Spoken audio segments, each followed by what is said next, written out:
Good evening, everybody. I now call this meeting of the Anchorage Assembly to order. It is October 24th, 2023. It's 5:02 p.m. Madam Clerk, would you please take the roll? Assemblymember Myers. Here. Assemblymember Martinez. Present. Assemblymember Rivera. Present. Assemblymember Bronga. Here. Assemblymember Johnson. Here. Assembly Chair Constant. Here. Assembly Vice Chair Zalato. Here. Assemblymember Cross. Here. Assemblymember Vollen. Happy to be here. Assemblymember Brawley. Here. And it's my understanding that Assembly members Salt and Perez Verdia will be joining us later. Yes. So next we will move to the Pledge of Allegiance and land acknowledgement. I'd like to invite Blaze from Troop 221, a Life Scout, to come down and lead us in the pledge.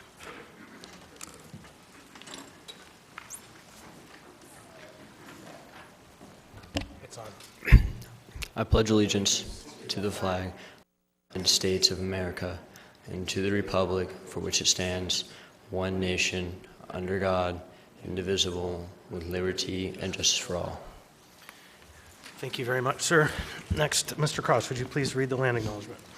A land acknowledgement is a formal statement recognizing the indigenous people of a place. It is a public gesture of appreciation for the past and present indigenous stewardships of the land that we now occupy. It is an actual statement that marks the collective movement towards decolonization and equity.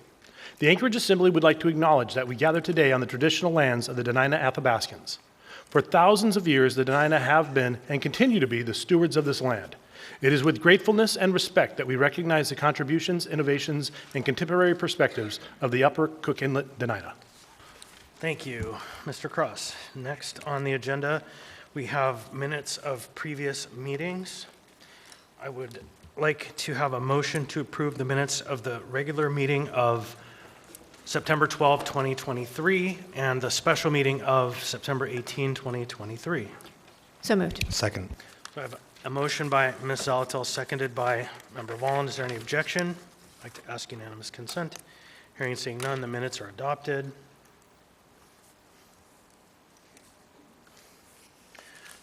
And next on the agenda, the mayor's report.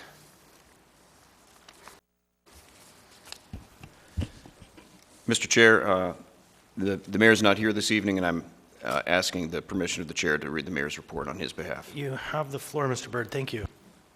Thank you, Mr. Chair. As the Assembly knows, snow removal has been on the forefront of the minds of Anchorage residents, and the mayor and his staff rolled out the city's revamped snow removal plan.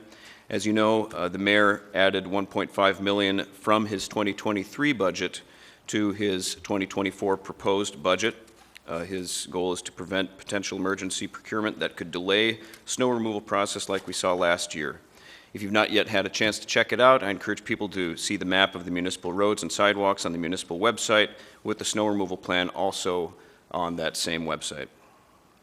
Regarding homelessness, Mr. Chair, we're following the cold weather sheltering situation closely. As I think members know, there's some inaccurate data given to the health department on the number of beds needed. And currently it appears that more than double the amount of bed space than what the health department was planning for is now called for.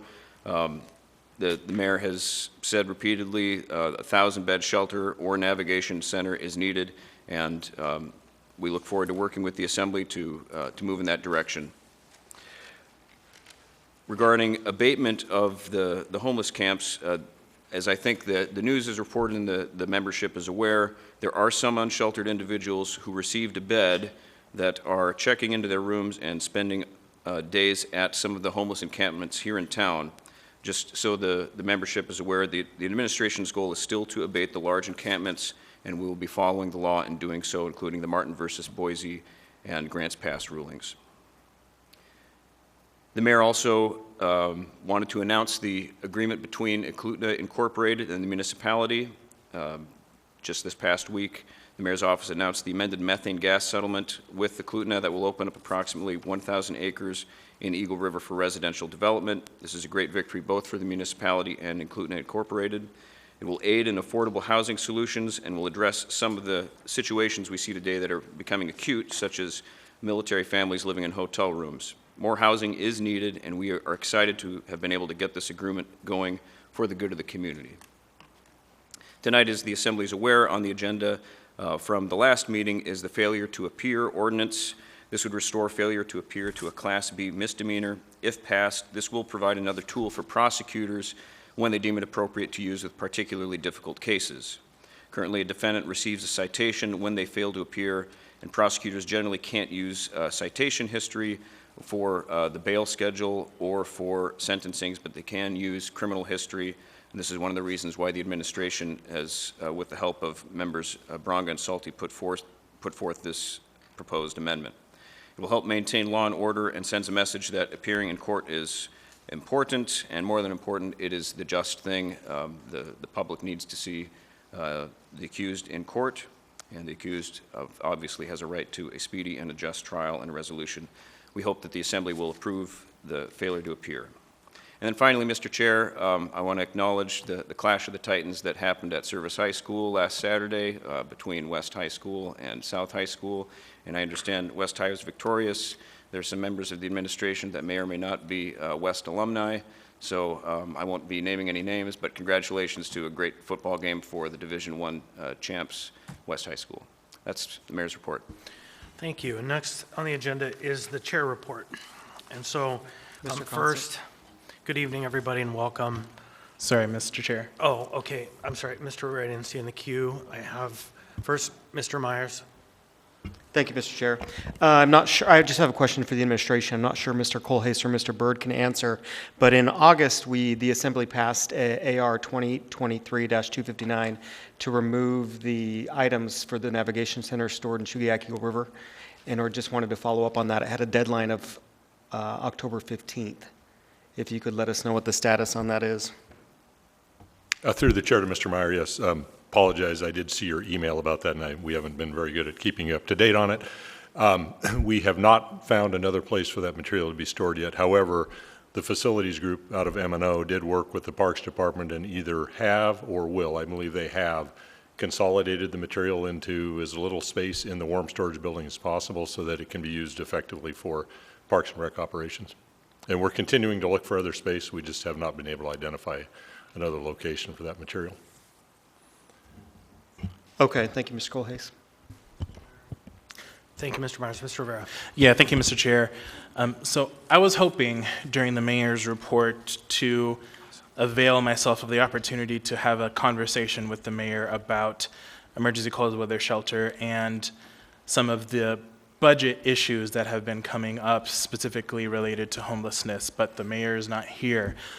So I will just make a quick comment, and that is, I hope that the mayor avails himself of a future opportunity to have a conversation with the Assembly on these topics. Thank you.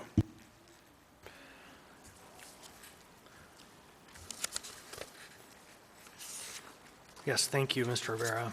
Since there wasn't a question, now I'll proceed, if there's no one else in the queue, to the chair's report. So, good evening, everybody, and welcome. This weekend wrapped up the Alaska Federation of Natives Annual Conference and Convention and the Elders and Youth Conference as well. It's the largest gathering in the country of Alaska Native and Native American people. And it's also, I believe, the biggest event annually in Alaska. And if you didn't have an opportunity to visit, I'm sorry for you, because it was truly one of the most amazing events you can get to in Alaska. In addition to bringing a lot of energy and excitement to our downtown, the events also infused millions of dollars into our Anchorage economy. And I want to reiterate my thanks to the Alaska Federation of Natives for providing Anchorage with this real amazing opportunity to host again. Next, a significant event in Alaska and American history occurred. Before I begin the rest of my report, I want to take a moment to recognize the passing of Vic Fisher this weekend. In addition to being a critical influence on the shape of Alaska politics and governance, he was truly a great man. He was kind and thoughtful, and while he always stood up for what he believed in, he never engaged in personal attacks on those who thought differently. For those of you who don't know, he was kind of an amazing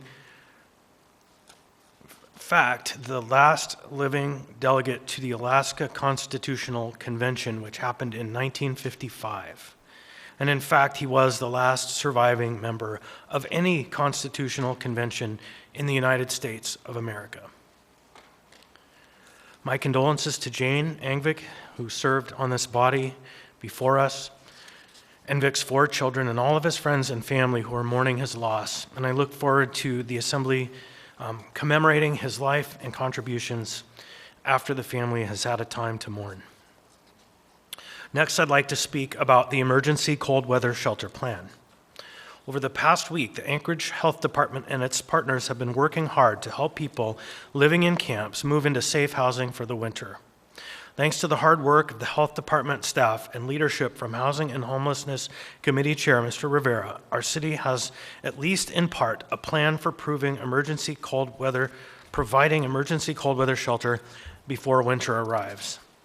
I want to underscore how transformational it is for our community that we are finally establishing shelter opportunities that are non-congregate and congregate, that are going to allow people to not be warehoused in mass shelters for the first time in years. That's why it's been pretty disappointing to listen to the rhetoric coming from the administration, talking and disparaging the plan and trying to move us back to a conversation of warehousing 1,000 people in a mass tent. Our community is in the thrall or in the effort of embarking on a new type of shelter plan. And this plan has yet to be fully implemented, and yet we're here being driven to try to make changes to it before it's even had a chance to get stood up. It feels like there is some gaslighting happening to the community in order to doom these efforts to failure. We have heard the reports from ADN that there are 960 people signed up on a list who are seeking shelter. We do know that at least 120 of those individuals are currently sheltered but would prefer to be in a hotel room. So while we try to figure out what the accurate numbers are, I think there is great wisdom in letting the service system be stood up and taking stock of the number of people who are unsheltered and finding a solution to meet their needs when we have real numbers so that we can actually implement the plan that we've been talking about for so long. Now, we heard the report tonight from the Chief of Staff that the mayor is continuing to argue that his 1,000-person tent is the way to go. I want to speak a little bit to the history of this conversation in this town. Back in 2021, June, the mayor came forward with a proposal to build a 1,000-person tent in East Anchorage. We went through a process, a negotiated framework with an amazing facilitation group, including Tom Barrett and Belinda Bro. And in the process, the costs of this project escalated to over $25 million before magically starting to decrease based on calculations made by the administration. However, a comprehensive plan provided to the Assembly that included the budget, the costs, that we could figure out what it would actually cost, but instead a contract was offered that had no ceiling, a blank check to a third-party contractor to build as much as needed at any expense to achieve the mayor's goal of his 1,000-person tent. Now, of course, that work was primarily accomplished by working groups of this Assembly with members of the mayor's administration who he identified, who spent hundreds and hundreds and hundreds of hours, maybe thousands of hours collectively, trying to come to a point of agreement between the administration and the Assembly. The mayor's team, well, the mayor never once showed up into the room to participate in the negotiations, never once. But the mayor's team included such lights as Dave D'Amato, Larry Baker, and Joe Gerace. The bad faith negotiations from the administration led to the breakdown of the facilitated process. The report from the facilitators ends. The administration provided written responses to Assembly questions, but no formal plan. That's simply the reality. Stating that you want to build this tent because the tent is the answer to the problem is not a plan. The mayor's administration presented to this Assembly the numbers that we based our plan on.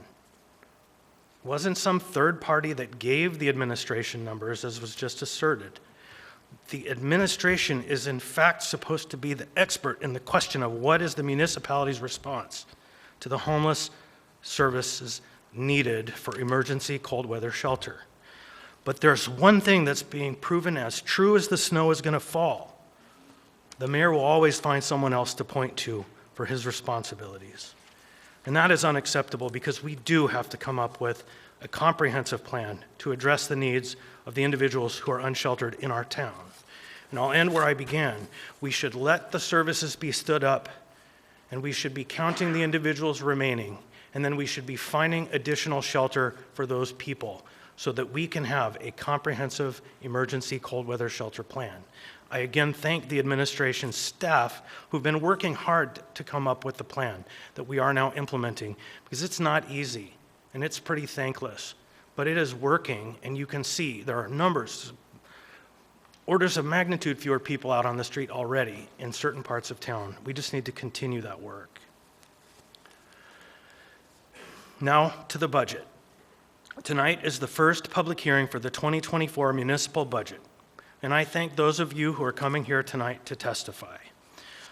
The public hearing on the budget is scheduled to take up at 8 p.m. tonight. We'll do it at a time specific so people can plan. A second public hearing will be held on November 7th. We also have a work session, I believe this Friday, when we will hear from the rest of the departments in the enterprise and utilities with their budget proposals for the year. The municipal budget affects everybody, from the number of books on the shelves of the library and playgrounds in our parks to the quality of the roads we drive on and the response time of emergency services. There are few things in our lives, our daily lives, that aren't impacted by the municipal budget. There will be a work session November 9th to discuss potential budget amendments, and the Assembly will take up deliberations and likely vote on the budget November 21st at our regular Assembly meeting. You can learn more about the process at muni.org/assembly. And now to the uniting feature, the uniting cause between the administration and the Assembly. And in our town, it's the primary issue: figuring out housing solutions that work for everybody. This week kicks off Housing Action Week.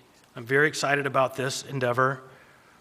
As a final reminder that next week we will have the Community Housing Action Summit, Friday, November 3rd at UAA, all day long, 9 to 5. Housing Action Week brings together community organizations, policymakers, and most importantly, neighbors are invited in a wide-reaching conversation about housing policy in Anchorage.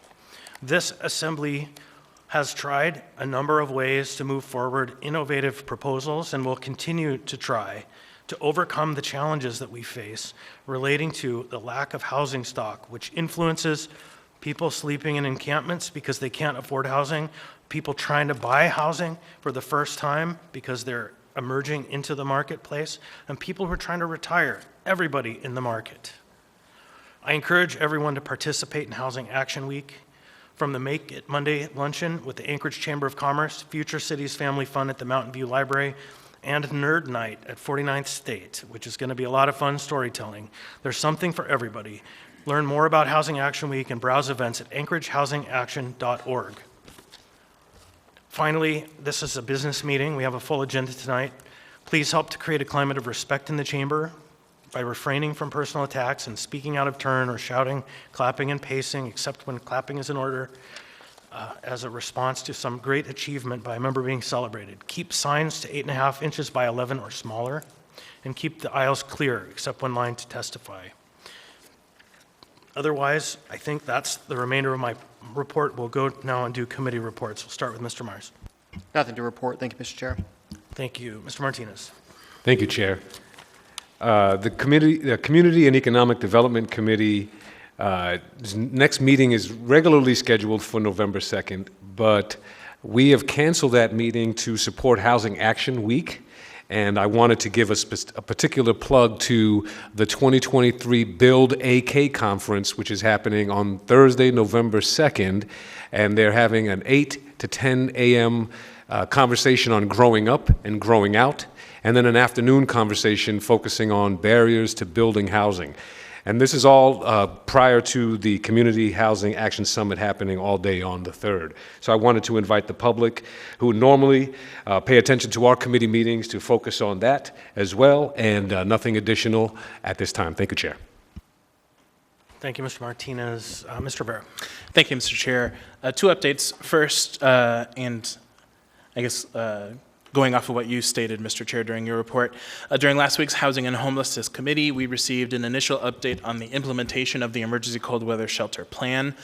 The plan, thanks to the diligent work of the Anchorage Health Department and other community partners, continues to be activated, with another 150 congregate beds coming online by the end of the month.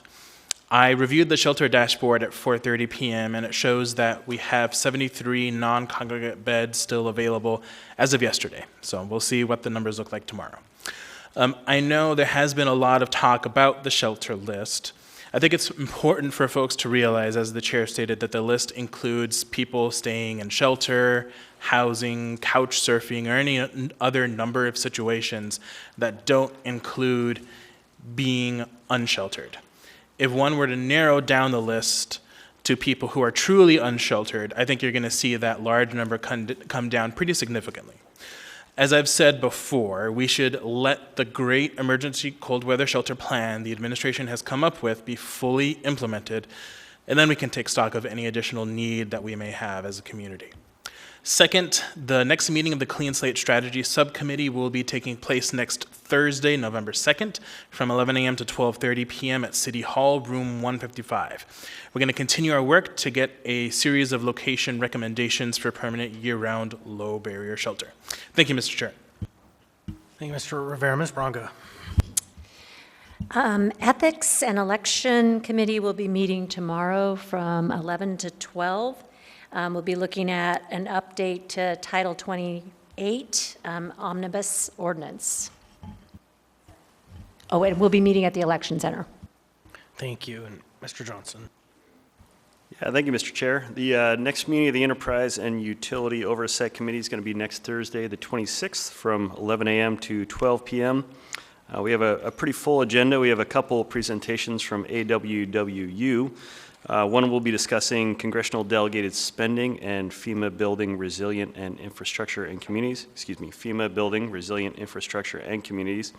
AWU is also going to be talking to us about contracting for a snow removal service, which is on the agenda for tonight for introduction, I believe. We are also anticipating a presentation from Solid Waste Services about borrowing and accepting from the State of Alaska Clean Water Fund. Fairly significant amount of funds, around $26 million for purpose of financing a portion of 2 SWS capital improvement projects. And then finally, SWS will also be talking to us about free programs and their financial impacts. That'll be next Thursday. Thank you, Mr. Johnson. I also want to thank you for taking lead on the Enterprise and Utility Oversight Committee. Well, Ms. Zalatil and I have our hands full. That is a very important committee. Thank you. Ms. Zalatil. Thank you, Mr. Chair. Related to Enterprise and Utility Oversight Committee, I wanted to let the public know about a letter we sent on October 23rd, just this week, regarding the Eklutna Hydroelectric Project, a draft plan for the Fish and Wildlife Program related to the impacts of the Eklutna Hydroelectric Dam is due for release on October 27th. 11 assembly members signed on asking for primarily a delay in the release of that draft plan to ensure that all options are considered fully prior to a public release and public comment period, as well as a 90-day delay so that the assembly can work in conjunction with the administration to clarify the roles as to who is making decisions for the municipality as a partial owner of that hydroelectric program. So there's also an op-ed in today's paper. I think there's going to be a lot of conversation about this and an item of interest for the public moving forward. So I wanted to raise some awareness of the letter sent. Thank you. Thank you. Mr. Cross, welcome back. Thank you. Yes, the Proposition 14 implementation team met yesterday. Proposition 14 is the reallocation, redirection of marijuana tax proceeds towards early childhood education and development. We're in the early stages. We're putting together our implementation team, what those individuals' roles and responsibilities will be, who should be serving on that board. Future meetings will be publicly noticed. but just as we form our task force, or we form our team who helps craft and direct those funds, it was really important to us that it is a large variety of individuals, from private daycare providers to larger institutions, to parents and individuals in the general public. And so as we create I would say, a diverse board of individuals to make sure that the limited funds that we have pull those very specific levers that wildly benefit early child care and development in Anchorage. The next meeting isn't until the beginning of December. I don't know if we have a specific date on that, but again, moving forward, all those will be publicly noticed for those individuals who want to know and want to contribute onto how we would redirect those tax dollars to benefit early childhood education. Thank you. And foster care. Mr. Volland. Thank you, Mr. Chair. First, an update on the Health Policy Committee. My co-chair, Member Bronga, and myself have made the decision also to cancel that next committee meeting so as not to conflict with Housing Action Week activities. And then I am very grateful to report that at long last, we had our first ever inaugural meeting of the new quarterly Transportation Committee. We touched on a number of different topics. We heard reports from our municipal traffic director, from AKDOT, from our long-range planning manager. We also discussed future of some of our streets, local control of downtown 5th and 6th Streets, as well as Fireweed Road. We talked about the delay of the Seward Highway Diamond to O'Malley project that has a lot of attention in the community, and that the Assembly has passed multiple resolutions on to either right size or cancel that project. Very expensive project, so we got to hear at length from DOT on that. We also received an update on the Seward Glen Connection Pell study and the Reconnecting Fairview project. And we discussed snow plowing coordination between DOT and the municipality and the Safe Routes to Schools program. So again, a number of topics, and I would encourage anybody who's interested to watch that meeting back. I want to extend a special thank you to our municipal employees who attended, but also to Alaska DOT. They came, they had a great turnout despite the fact that it was Alaska Day and they had the day off. So I really appreciated them being at the table to have some good discussion with us. And I'll also briefly mention that we did touch just a little bit on the Minnesota cheese grater. That's what we're calling the new ugly fence on Minnesota that I think is not ideal. So hopefully we'll be able to have more conversation on that going forward. Thank you, Mr. Chair. Thank you. I was going to ask about that, and it's just worth noting to the public that that was not a municipal decision. So, Ms. Brawley. Yeah, thank you. I have a couple of reports. First, the Budget and Finance Committee. Myself and Co-Chair Zalatel moved our meeting from last week to not conflict with AFN. So we will instead be meeting this Thursday, October 26th, from 12:10 to 1 p.m. in City Hall 155. We are continuing to work on the FY24 proposed budget. We will not be discussing the budget itself in detail at that meeting, but we will be digging into some components, including our revenue projections for next year. And then I also want to remind folks that we had our first budget work session a couple Fridays ago on the 13th, and we will be having the second of those work sessions to hear an overview of the budget from the administration and be able to have some dialogue about it and ask questions. And that will be Friday, October 27th, starting, I believe, at 10 a.m. Or no, I'm sorry, 11:30 a.m. And also in City Hall 155. So if you're interested in the budget, in addition to participating in tonight's public hearings, that's a great place to get informed.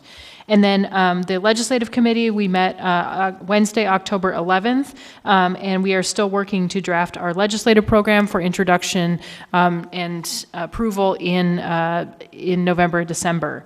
So we're working with the administration and our other committees, other assembly committees, to identify those priorities, and working with all members to identify citywide as well as district-specific priorities. So look for that soon. We do not have another legislative committee meeting scheduled for the rest of the year. We may hold one in December, but we will see if we can get that scheduled. And the last thing I'll mention is Housing Action Week. So I know it's already been mentioned a few times, but I really want to put emphasis on two pieces. First is that we will be holding an all-day summit on Friday, November 3rd at the UAA Student Union from 9 a.m. to 5 p.m. and really getting into what I'm really excited about and hoping other community members get excited about too, our new housing strategic plan. So this is a working draft of something that the Assembly's been working on, and not just our plan, but really helping the community dive into this really complex problem of housing and where we can make a difference. And by we, I mean the Assembly, our partners at the municipality and other agencies, and then the community at large, giving us clear direction for where we want to focus our work. So we're going to be looking to share that the working draft of that plan, and then digging into what actions we can take to solve this big complex problem, especially prioritizing where we're going to focus in 2024. So again, check that out, and then I'll restate the website. It's anchoragehousingAction.org, and that's got the schedule of events and a lot more details, as well as a place where you can collect your own housing story, or share your own housing story, difficulties that you or others have had in the community. And I believe that's it. Thank you. Right, thank you. And that concludes our reports for tonight. Now, Mr. Chair, if I may. Oh, I'm sorry. Thank you for speaking up, Mr. Terrell. Yeah, so the Alaska Association of Student Governments Conference was held in Tri-Valley. There was over 350 delegates, and we discussed over, I think, 17 resolutions. Some of the ones endorsed by the conference was regarding a wide range of topics, including gender-neutral bathrooms, regarding college classes taken in high school equally to APs, and then also the unanimous passing of the resolution that the Assembly endorsed as well. Additionally, a conference held, which was attended by stakeholders, ASD alike, and community members about the Career and Life Readiness Conference, was held and prompted some very engaging discussion. So thank you. Thank you, Mr. Terrell, and sorry for missing you down there. Okay, now that concludes our reports, and I will now move on to the addendum to the agenda. So before we address the addendum to the agenda, we're going to address the laid on the table items, which will incorporate any laid on the table items into the agenda. So tonight we have a handful of items, 5 of them. 2 of them, I believe, will require 8 votes. 3 of them will just be introduction for setting of public hearings. So I'll go ahead and just read them in order tonight, which will be 10B6, an unnumbered resolution, a resolution of the Anchorage Assembly expressing support for the Municipality of Anchorage's funding request for HUD's Pathways to Removing Obstacles to Housing Funding Opportunity. Anchorage Health Department public hearing to be set for 10/27/2023. So this item is a new item, so it will require a motion to lay on the table. So moved. Second. I have a motion by Ms. Zalatil, seconded by Member Walland. Ms. Zalatil. Thank you. This item is time sensitive as the application on the PRO application is due by the end of this month, and so we will not have another assembly meeting prior to another regularly scheduled assembly meeting in order to take this up. Additionally, it is to set a public hearing for this coming Friday. So there's an opportunity to ensure that we get public feedback prior to submission of the application. Thank you. Thank you. Mr. Volland.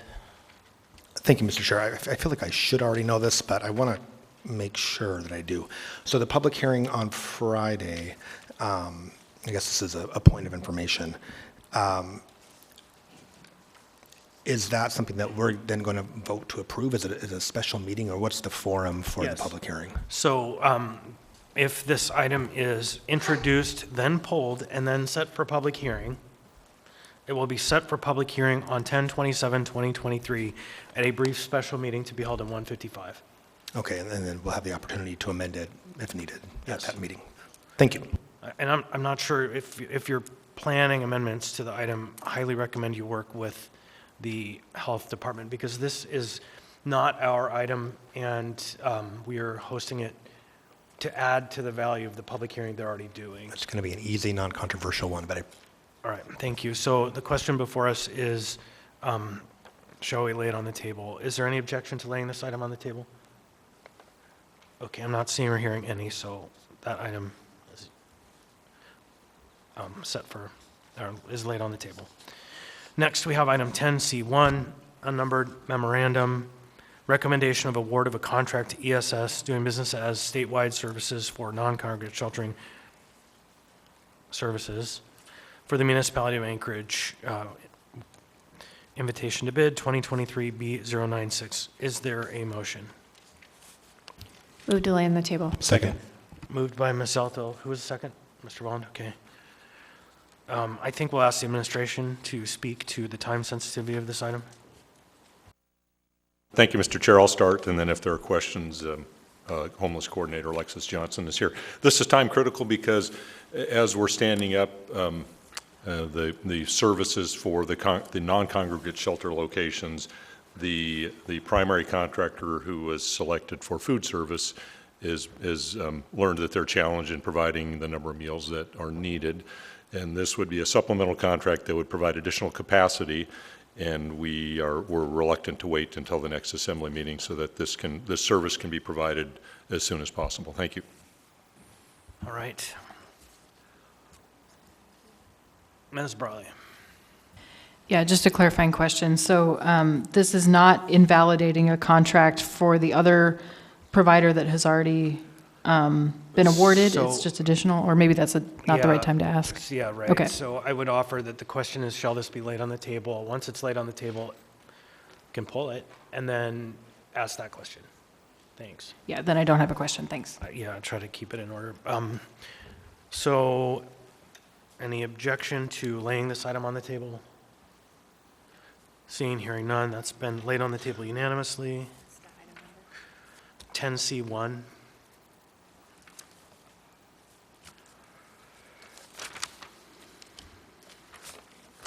So next, we have 3 ordinances to be laid on the table for a public hearing to be set on 11/7. Next is 10G5, AO 2023 unnumbered, an ordinance of the Anchorage Municipal Assembly approving a 5-year lease between the municipality of Anchorage and O'Malley Ice and Sports Center LLC for premises located at 1600 Gamble, 1741 West Northern Lights, and 534 East 16th for the continued operation of the George M. Sullivan Arena, the Dempsey Anderson Ice Arena, and the Ben Boeke Ice Arena. Is there a motion? Move to lay on the table.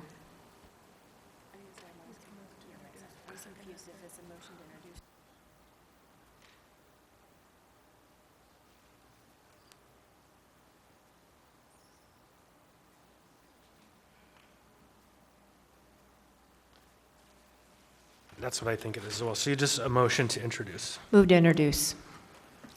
Second. Third, if you need it. Moved by Ms. Zaltel, seconded by Ms. Brawley, third by Mr. Volland, and that is set for public hearing on 11/7. Next, we have 10G6 AO 2023 unnumbered, an ordinance of the Anchorage Municipal Assembly amending Chapter 1080 of the Anchorage Municipal Code for retail marijuana stores to allow acceptance of internet and telephone orders for sales to be picked up at the licensed premises only with identification check, to require video surveillance of a drive-through or walk-up exterior window, and to remove the prohibition on free samples consistent with the updated State of Alaska regulations. Move to introduce. Second. Third. Moved by Ms. Zalatel, and that's seconded by Mr. Volland, I believe, and third by Mr. Rivera. That's also set for public hearing on the 7th. I do have a question for Mr. Gates. Mr. Gates, it appears a little duplicative in the title of the next item.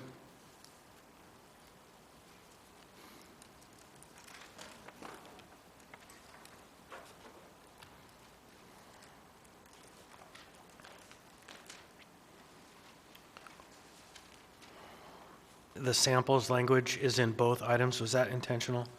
And does it matter?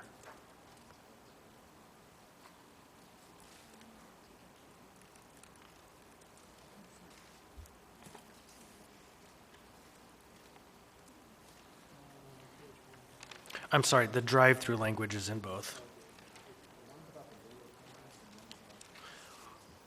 I just know there was some conversation. I just want to make sure the titles are right.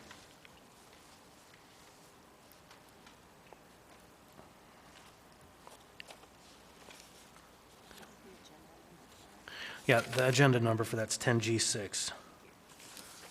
We can come back to this. I'm sorry, Mr. Gates. We'll clarify later. 10G7 AO 2023, unnumbered, an ordinance, the Anchorage Municipal Assembly amending Anchorage Municipal Code Section 2103-105, 2105-055, and 2105-070 to allow drive-through service at marijuana retail sales establishments and waiving Planning and Zoning Commission review. Move to introduce. Second. Third. So moved by Member Volin, seconded by Ms. Zalatel, third by Mr. Rivera, and that is set for public hearing on 11/7. We can figure that out later, Mr. Gates. So again, that will be item 10G7. That concludes the laid on the table items. So now, I would like to ask for a motion to incorporate the addendum as printed and distributed in the laid on the table items. So moved. Second. So I have a motion by Ms. Zalatel, seconded by Mr. Volland. Any objection? Hearing and seeing none, that's been adopted unanimously. The addendum and laid on the table items have been incorporated. Next, we move on to appearance requests. So we do have an appearance request. Mr. Shaddy Farnsworth, come forward. The mic is on. Welcome. Please tell us your name, what part of town you're from. You'll have 3 minutes. Mr. Chair, good evening, and thanks for the opportunity to address the Assembly this evening. My name is Gabe Shaddy Farnsworth. I'm a member of Carpenters Local Union 1281. I asked for the opportunity to appear at this meeting in particular because it's the last scheduled regular Assembly meeting before next week's Housing Action Week.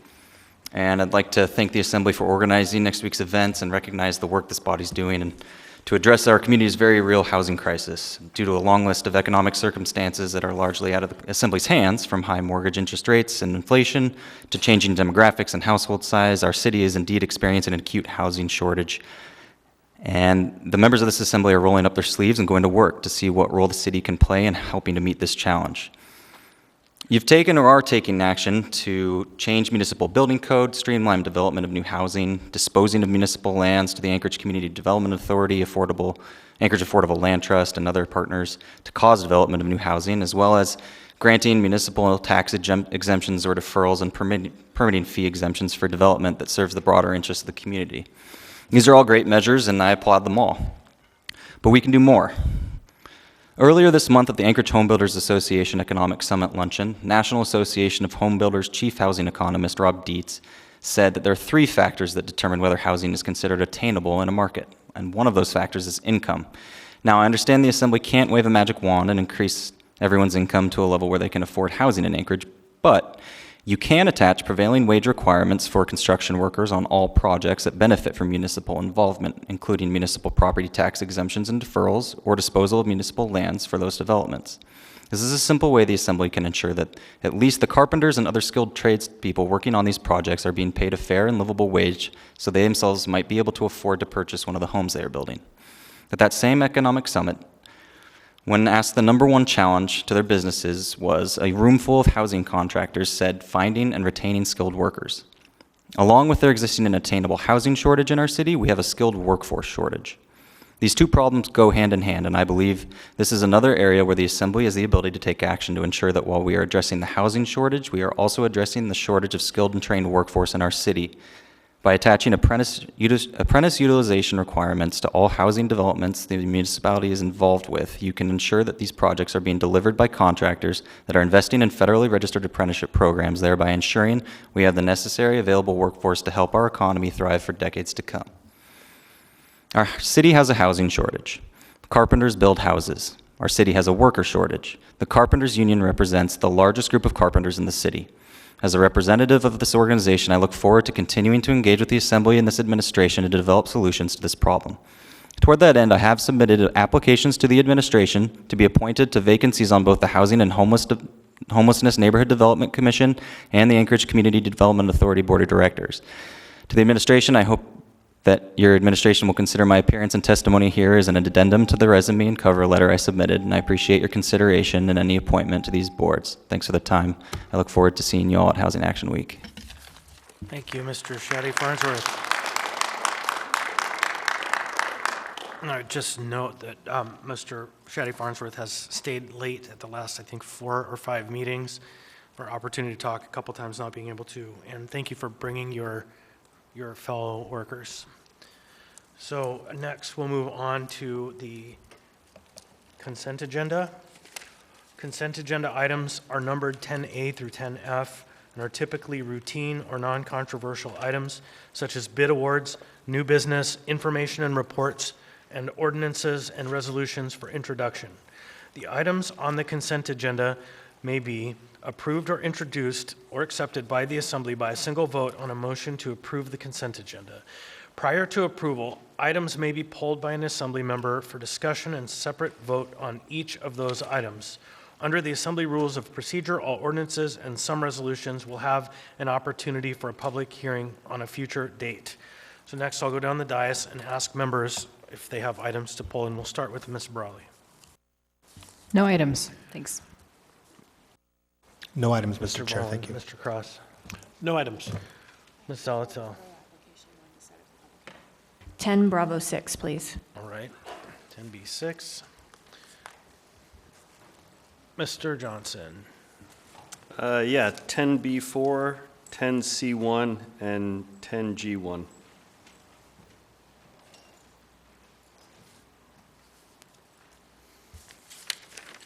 All right, go ahead, Ms. Bronga. Mine has been pulled. All right, thank you. Mr. Rivera. Thank you, Mr. Chair. No additional item. Mr. Martinez. No additional items. Thank you. And Mr. Myers. No additional items. Thank you. So, just to be clear, there are 10B4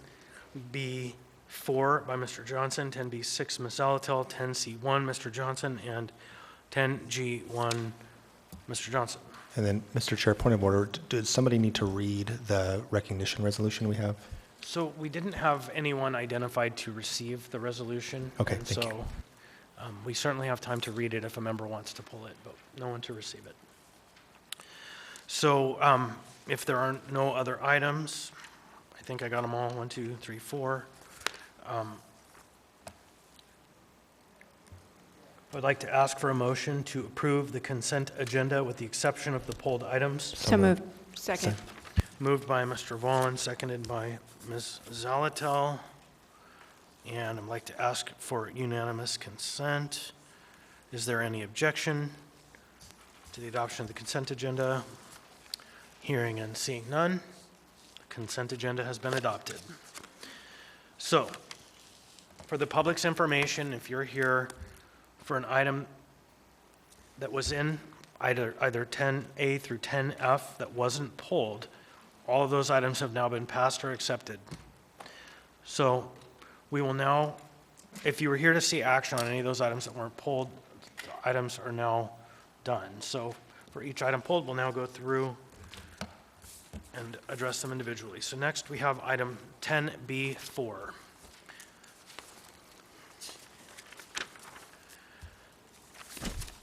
(10B4) is AR 2023-353, a resolution of the Anchorage Municipal Assembly urging accountability and transparency regarding the implementation and deployment of body-worn cameras and suggesting changes to the body-worn camera policy. Mr. Johnson, you pulled this item? Yes, I would move to approve. All right, Second. Motion to approve by Mr. Johnson, second by Mr. Rivera. Mr. Johnson? Yeah, thank you. It's funny. So I wanted to pull this to have a conversation, and ultimately, while I feel conflicted, I do not believe I will support this AR. I will begin with a caveat that I understand that this is, in a way, a watered-down version of something that was originally brought forward as an assembly ordinance, and we've gone from an AO that would have compelled action to a resolution that's simply, as we like to say, a strongly worded letter. So I appreciate that. I also appreciate that I understand that the co-sponsors here took the opportunity to talk to some individuals from Anchorage Police Department. I believe the chief was one of those, to discuss their intent. And I think they mean well, and this has been a controversial topic for quite some time, and I'm sure we'll continue to have a lot of discussion for the time going forward. And the part that is important in my mind, the need for updates on the body-worn cameras, I think we're getting it. I think it's good that we continue to do so. But this change in policy, this recommendation that we require automatic release of footage, personally, that's, I understand we're simply making a recommendation here, but still, I have concerns about the message we're sending. And I don't think it's the message that the co-sponsors intended to send, but what's intended and what's received by the men and women of APD is not always going to be the same thing. When we talk about the need for automatic release as opposed to proactive release of body-worn camera footage, is the arguments for the automatic release, I guess the arguments I would say why we may be concerned about automatic release is it does raise, in certain instances, privacy concerns for bystanders. We worry about how it may taint the jury pool, and things of that nature. On the other side, we have the arguments in favor of automatic release, which really, I think in my mind, come down to we don't trust the department to act in good faith to release footage. Now, historically, simply because this is a new policy, a new program for APD, we don't have a history with this department. I don't have a reason to doubt that the chief of police will act in good faith to release footage when it is in reasonable and in the public's interest to do so. Now, if somewhere down the road we find that they're not acting in that manner, then I would be happy and I would be one of the first to stand up and say, let's make a change. But we haven't shown any failures in APD's operation with body-worn cameras yet, simply because we haven't encountered this. So I feel like by taking this step, before we've seen any wrongful action on the part of our department, because we believe other departments in other parts of the country haven't acted in good faith, it doesn't sit that well with me. The fact is APD, even when things are going well, it's a tough job. I think a lot of us probably had stressful days yesterday, but unless you were with APD, your job did not require you to go out and try and chase down and apprehend an armed murder suspect. That is a tough job. And these days, it's just getting tougher. There's staffing shortages. We are putting more and more burdens on the officers that have to fill these roles. It's more stress. It's a higher workload. It takes away from the opportunities they have to pursue the special assignments or the investigative work that really motivates a lot of them to get into it. And on top of that, we're asking them to do it with wage and benefit packages that are just not really competitive what they can get elsewhere. And it's just, the message I get when I talk to folks in APD is it just starts to add up. And I understand this is not too onerous. This is nothing terribly unreasonable, but it is, we can say it's a straw. And is it the straw that, breaks the back of an officer who's kind of just hanging on and really questioning whether or not they want to continue to work for this department? I don't know that it is, but I worry about it. And so without a clear harm that we need to address, that we need to fix, I'm just reluctant to add even one more straw to what we put on these men and women. Thank you. Mr. Volland. Thank you, Mr. Chair. I think there's a lot to respond there. First, I will say that my co-sponsors and I, yes, we did have the opportunity to meet with the leadership both of APD and the APDEA.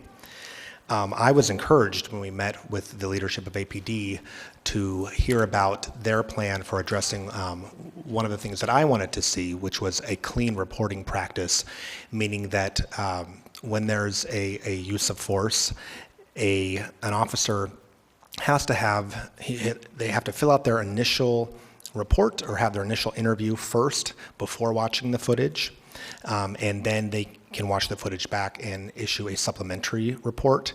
And we were able to see some documentation that APD provided. That's the direction that they're going in, and so I just want to express my appreciation for them doing that. In terms of wages and benefits and a healthy workplace culture for our police officers, I don't think there's a member on this dais who doesn't want our APD officers to be well compensated and taken care of and to have a defined benefits retirement package. Maybe some folks may feel differently on that, but I think that's a diversion from the issue. I think what Anchorage residents who voted for body-worn camera policy, what they want to see is transparency and accountability. And I'll just say, with great authority has to come great responsibility. And we need to have that in the policy. We don't exist in a vacuum. As far as, we haven't done this before, we're taking an unprecedented step. There are best practices in body-worn camera policy that exist. This has been implemented in many, many jurisdictions. And so I think we really need to move forward in the spirit of full transparency to the public. And that's the reason I believe that the public supported putting up their tax dollars for this purpose in the first place. Thank you, Mr. Chair. Thank you. Next, Ms. Zalatel. Thank you. I tend to agree with Mr. Voland, as well as I think this is the opportunity for the Assembly to set the expectation for body-worn camera footage, and it needs to be in line with the community's expectations. This is one of those instances. This isn't just updating the public records law. This is where we went to the community and said, hey, community, will you agree to be taxed for purposes of implementing body-worn cameras? And with that comes a set of expectations, and I think we should carry out those expectations. Additionally, I do think that the body-worn camera policy and the release of footage really does open up a conversation about access to public records in our municipality. That current code is rather dated and doesn't really contemplate digital and video access in the ways that it has exploded and become kind of a primary source of records. So I think this is great to keep this on this track while we look at maybe some broader opportunities to really bring our code up to date with the technologies that are available. And lastly, I will say, I fully support APD and the work that they're doing. I appreciate that they also support body-worn cameras. And I think setting the expectation before we get into a situation where the tough call has to be made is the way to do this. Thank you. Thank you, Ms. Zalatel. Ms. Bradley. Thank you, and I'll mostly echo support with what's already been said by Mr. Voland and Ms. Zalatel, but I just want to add, one of our roles is setting policy, changing code, changing, through ordinance. Other roles we have is really giving guidance, and then another role is giving the public a voice. And so I see this in that vein. Again, I know, as has already been stated, there is frustration, there is a loss of trust or a reduction of trust with what's happened around body-worn cameras, and I believe that there is an opportunity, again, to at least express the public's desire and expectations, as Member Zalatel said.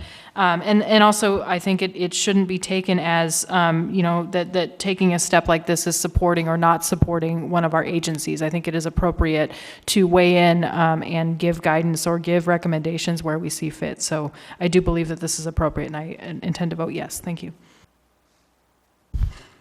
Thank you. Ms. Bronga. I could say Mr. Johnson did an excellent job of talking about some of my thoughts. I've got a good friend who's a police officer, and just knowing how professional she is and how hard she works and how she feels that this needing to lay out exactly how body-worn camera footage is released smacks to her as not trusting herself as a professional. And I also, it's kind of interesting, releasing this footage is going to be very invasive to people who are around the scene.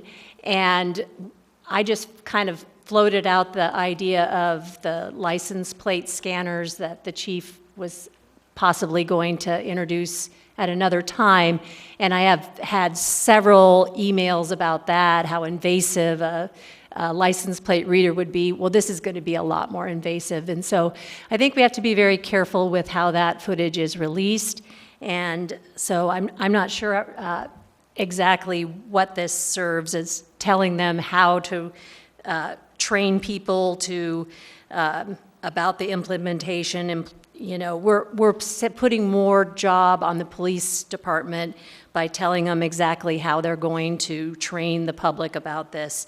So I just wanted to echo that, a lot of Mr. Johnson's thoughts. Thank you. Mr. Rivera. Yeah, thank you, Mr. Chair. So just bringing this back a little bit for folks who maybe haven't read the resolution or haven't seen it. So this resolution advocates for three things. One, a firm timeline on when APD will be able to finalize the implementation and deployment of body-worn cameras. So we already know that they're going to begin the deployment of body-worn cameras on November 13th. Now we want them to tell us, outline the rest of the process, please, through to the end. The second thing that this resolution does is it asks APD to educate the public on body-worn cameras and what is this going to look like? Do some showcases of what this technology will look like, what it will do, so that the public can become familiar with this technology. I think that's important. And the third thing is it requests a policy change. Now, you'll note in the resolution that we didn't write the specific language. We only provided just general intent of what we hope the administration will do and the change that we think they should move forward to. Now, the discussion around proactive release versus automatic release is interesting. In my opinion, automatic release should be the gold standard. That is my line in the sand. This has nothing to do with looking for wrong action or not trusting our officers.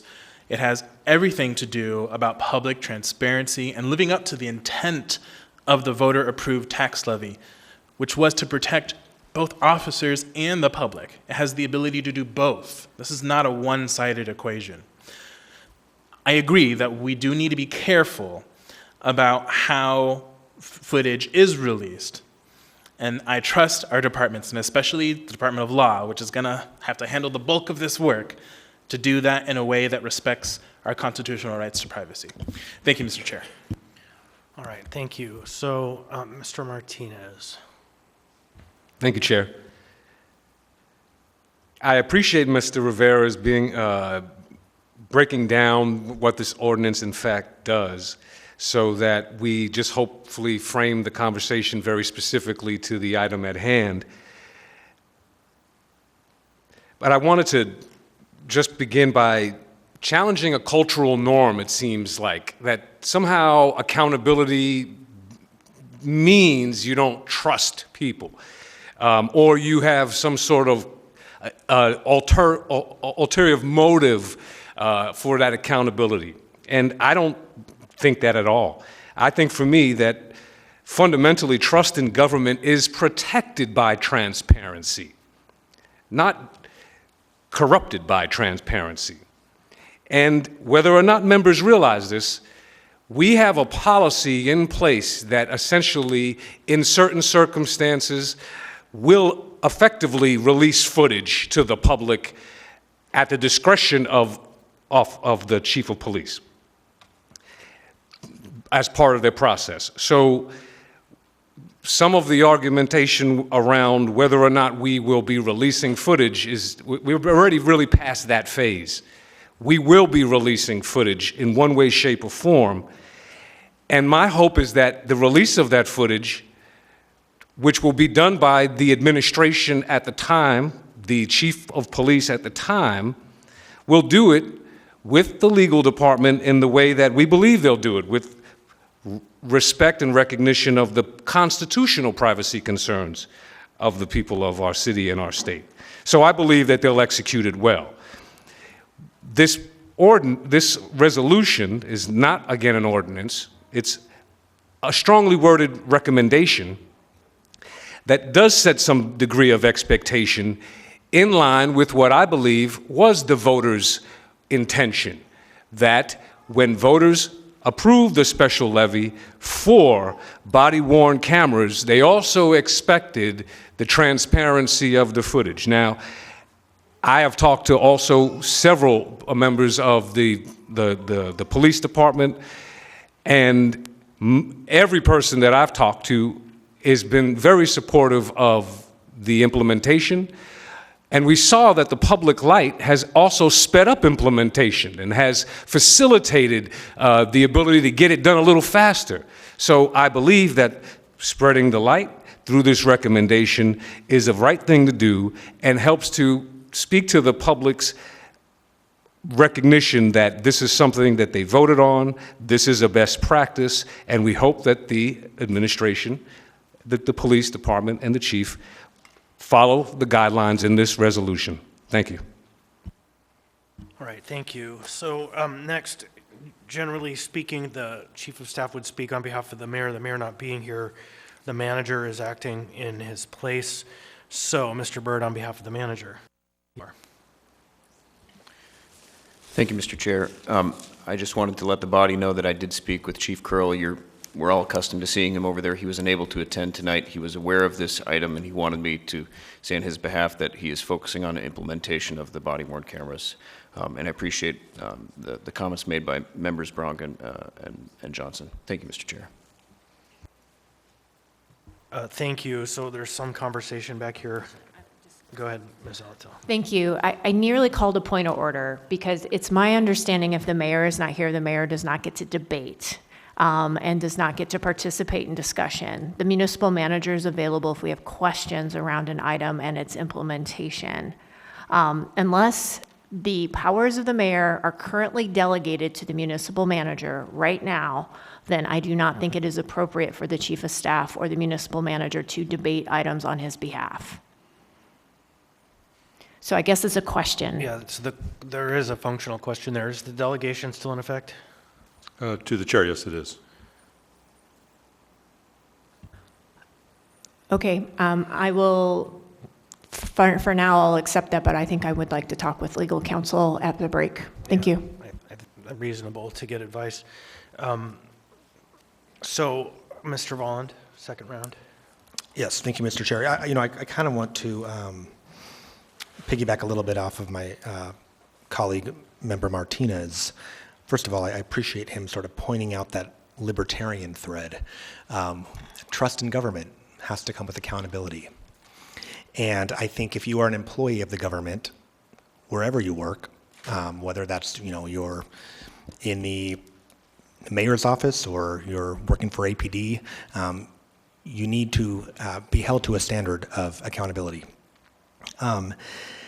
I do think it is interesting, the framing of it as distrust of police officers, because if officers are following proper policies and procedures for use of force, what that video footage is going to show is that they're doing so.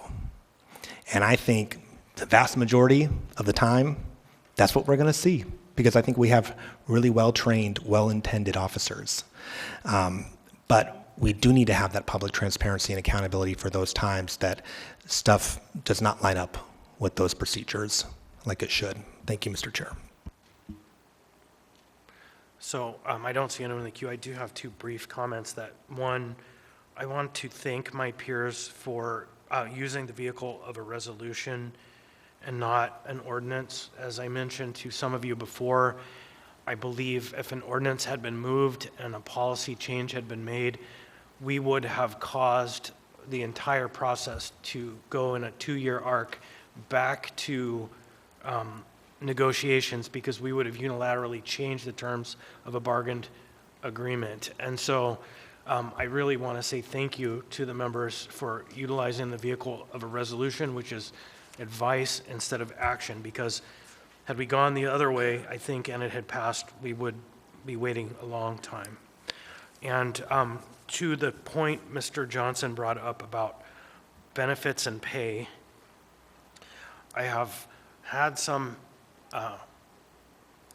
words from some folks out there, and I can tell you there will be a fairly substantial agreement between the administration and the police union for wage increases in a scale that none of us have seen before who serve on this body. And so that's a story coming before us soon. They have to go through their process. But the issues we put forward in our resolution about focusing on retention and recruitment, they listened. So to that end, I think those issues might resolve. And anyhow, so that's a bit of a sidebar, but worth noting. So if there's no one else, the motion is to approve the resolution before us.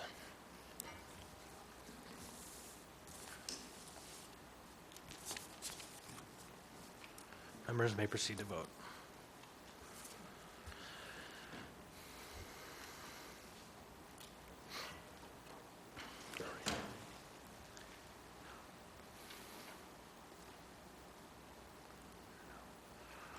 So on a vote of 6-4, and the youth member votes Yes. yes, AR 2023-353 has not passed the body.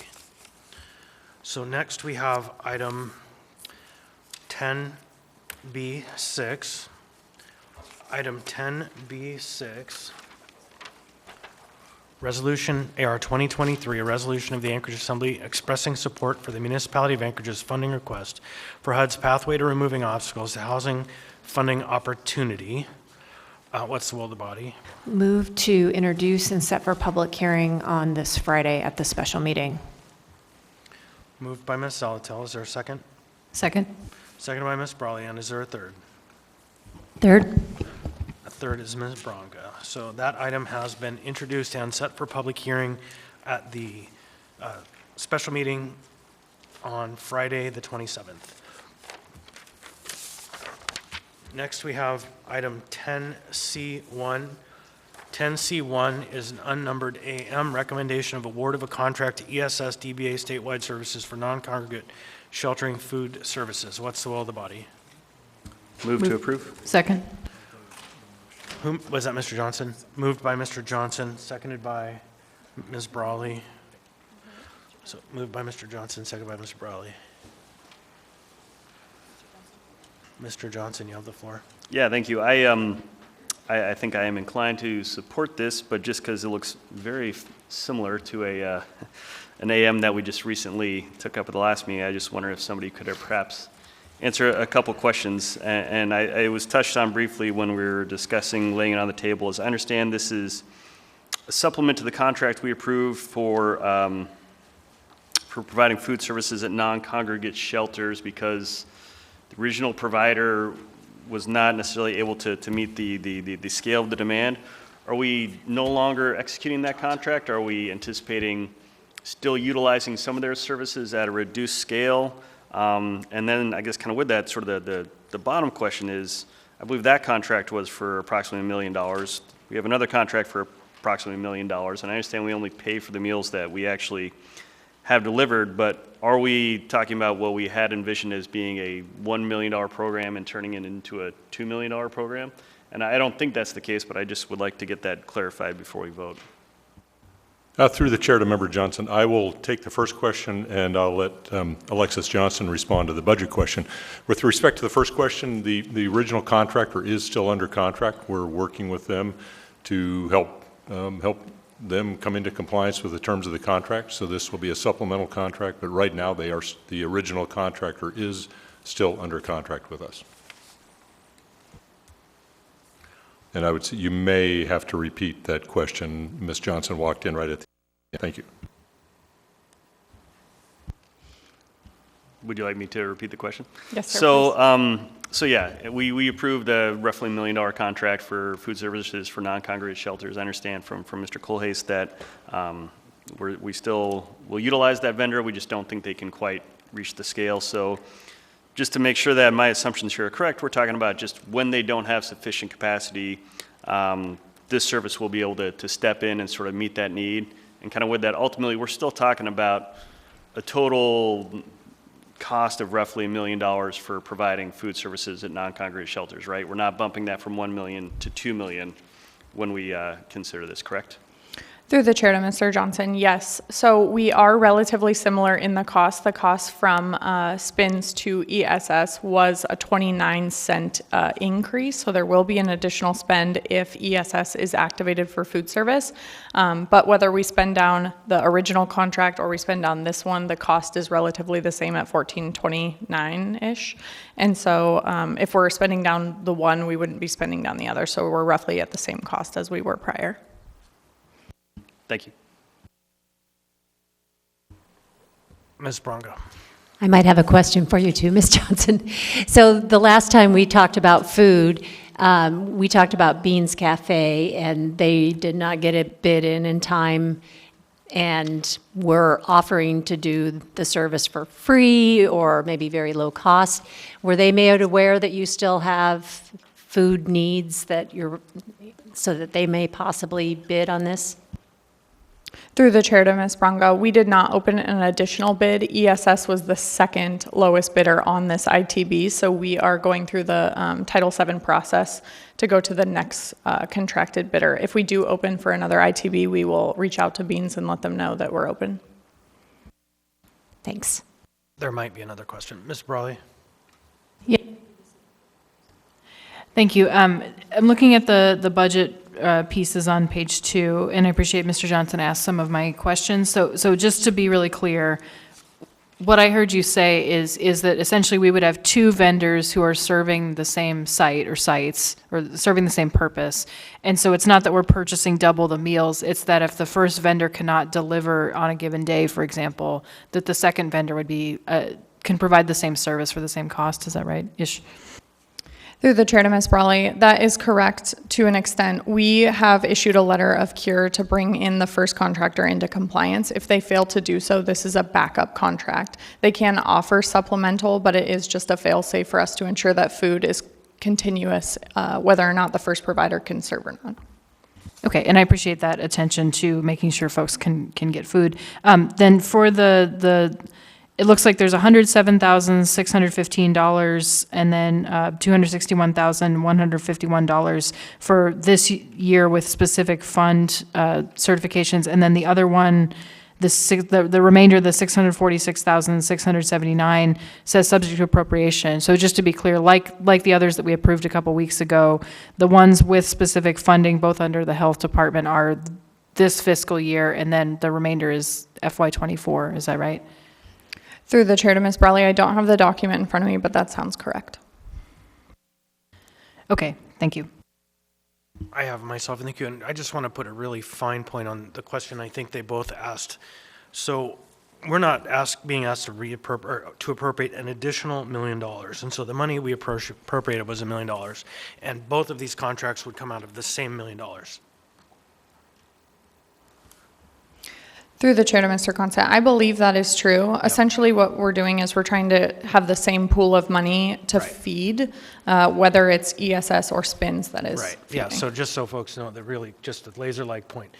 This is the same pool of money just being offered to 2 vendors under the same terms of the ITB. So thank you. Ms. Bronga's back in the queue. I'm sorry, but I'm just worried if we really are at 1,000 people that need sheltering, and then now we're going to bump meals to 1,000 people 3 times a day. I imagine that there is some place that we passed an ordinance that we have to provide 3 meals a day, but a lot of times I only eat 2 meals a day. Is it possible we could move to 2 meals a day and spread this fund further if we end up with more people than we can handle? Through the chair to Ms. Bronga, I believe Title 16 requires us 1 meal a day, but in 2022, I believe it's 2022-420S, we did bump it up to 3 meals per day. It's absolutely, the body's will if you guys want to pass something that reduces that number of meals, but as of right now, we're codified to serve 3 meals a day in our emergency cold weather shelter. Mr. Rivera. Yeah, thank you, Mr. Chair. So just a couple clarifications. First is that we didn't pass anything in code, so there was nothing codified. It was an assembly resolution. And then second thing is that resolution, I really should just print that resolution and have it with me everywhere because it keeps getting brought up. So that resolution, what it does is it requires that 3 meals a day be offered to individuals. So if someone is like you, Ms. Bronga, and they don't want to eat 2 meals a day, they can say, I'm good, I don't need lunch or whatever the second meal is. That is what the resolution states. Mr. Volland. Thank you. I'm going to be supporting this. I think, when we're making big decisions like this, how we're going to take care of people and help keep them alive through the winter.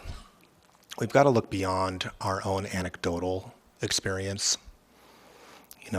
our own personal preferences, and even beyond just maybe one conversation we had with somebody that we know or something we Googled, and really try to put some policy analysis behind the decisions that we're making, and also consider the obligations that we have as policymakers to our constituents.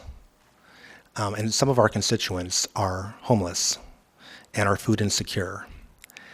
And they matter just as much as our other constituents do. And so, while I appreciate that this forum is an opportunity to have these conversations, I really just, I guess, want to encourage some of my colleagues to bring that analysis behind their comments. Thank you.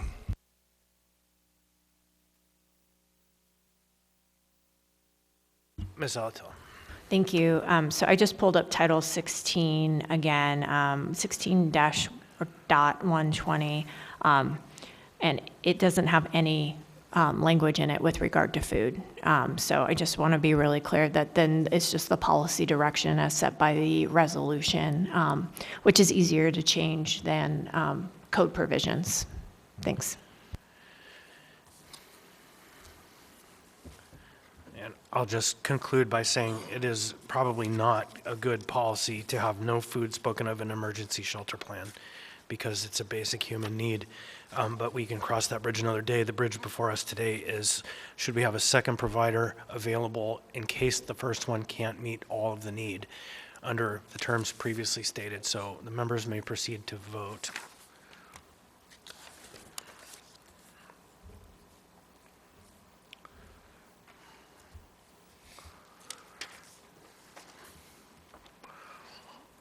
On a vote of 9-1 and the youth member votes Yes. yes, the unnumbered AM 10C1 for ESS DBA statewide services for non-congregate sheltering food services has passed the body.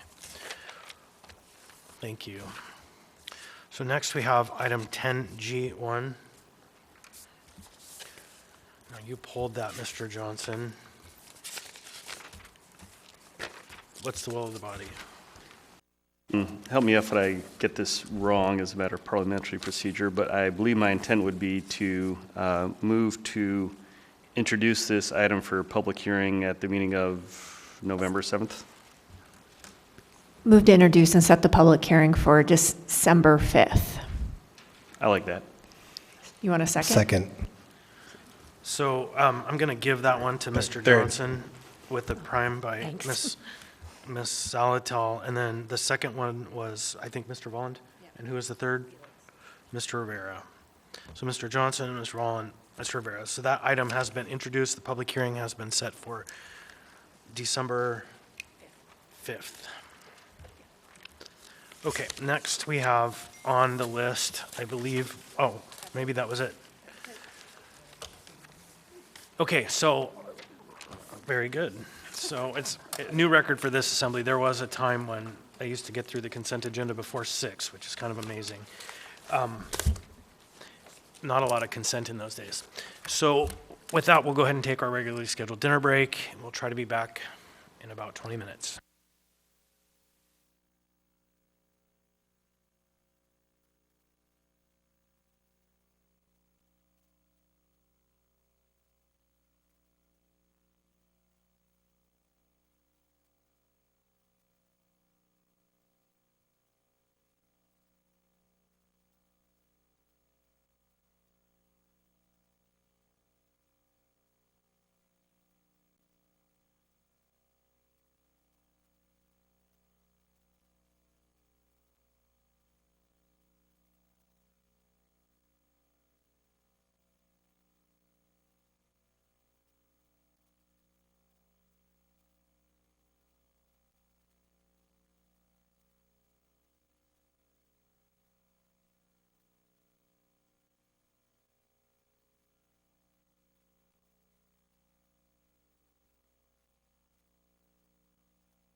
Are you there, Mr. Presverdia?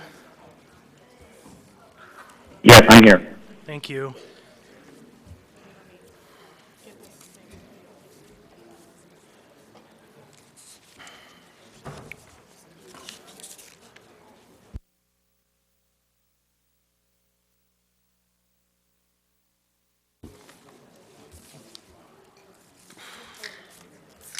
So we'll now come back to order. Mr. Rivera.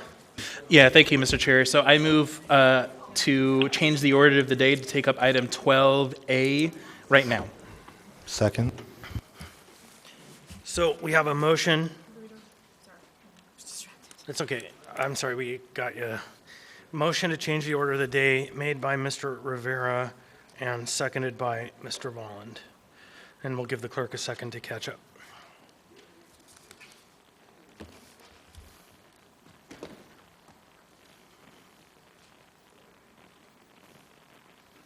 So go ahead, Mr. Rivera. Yeah, thank you.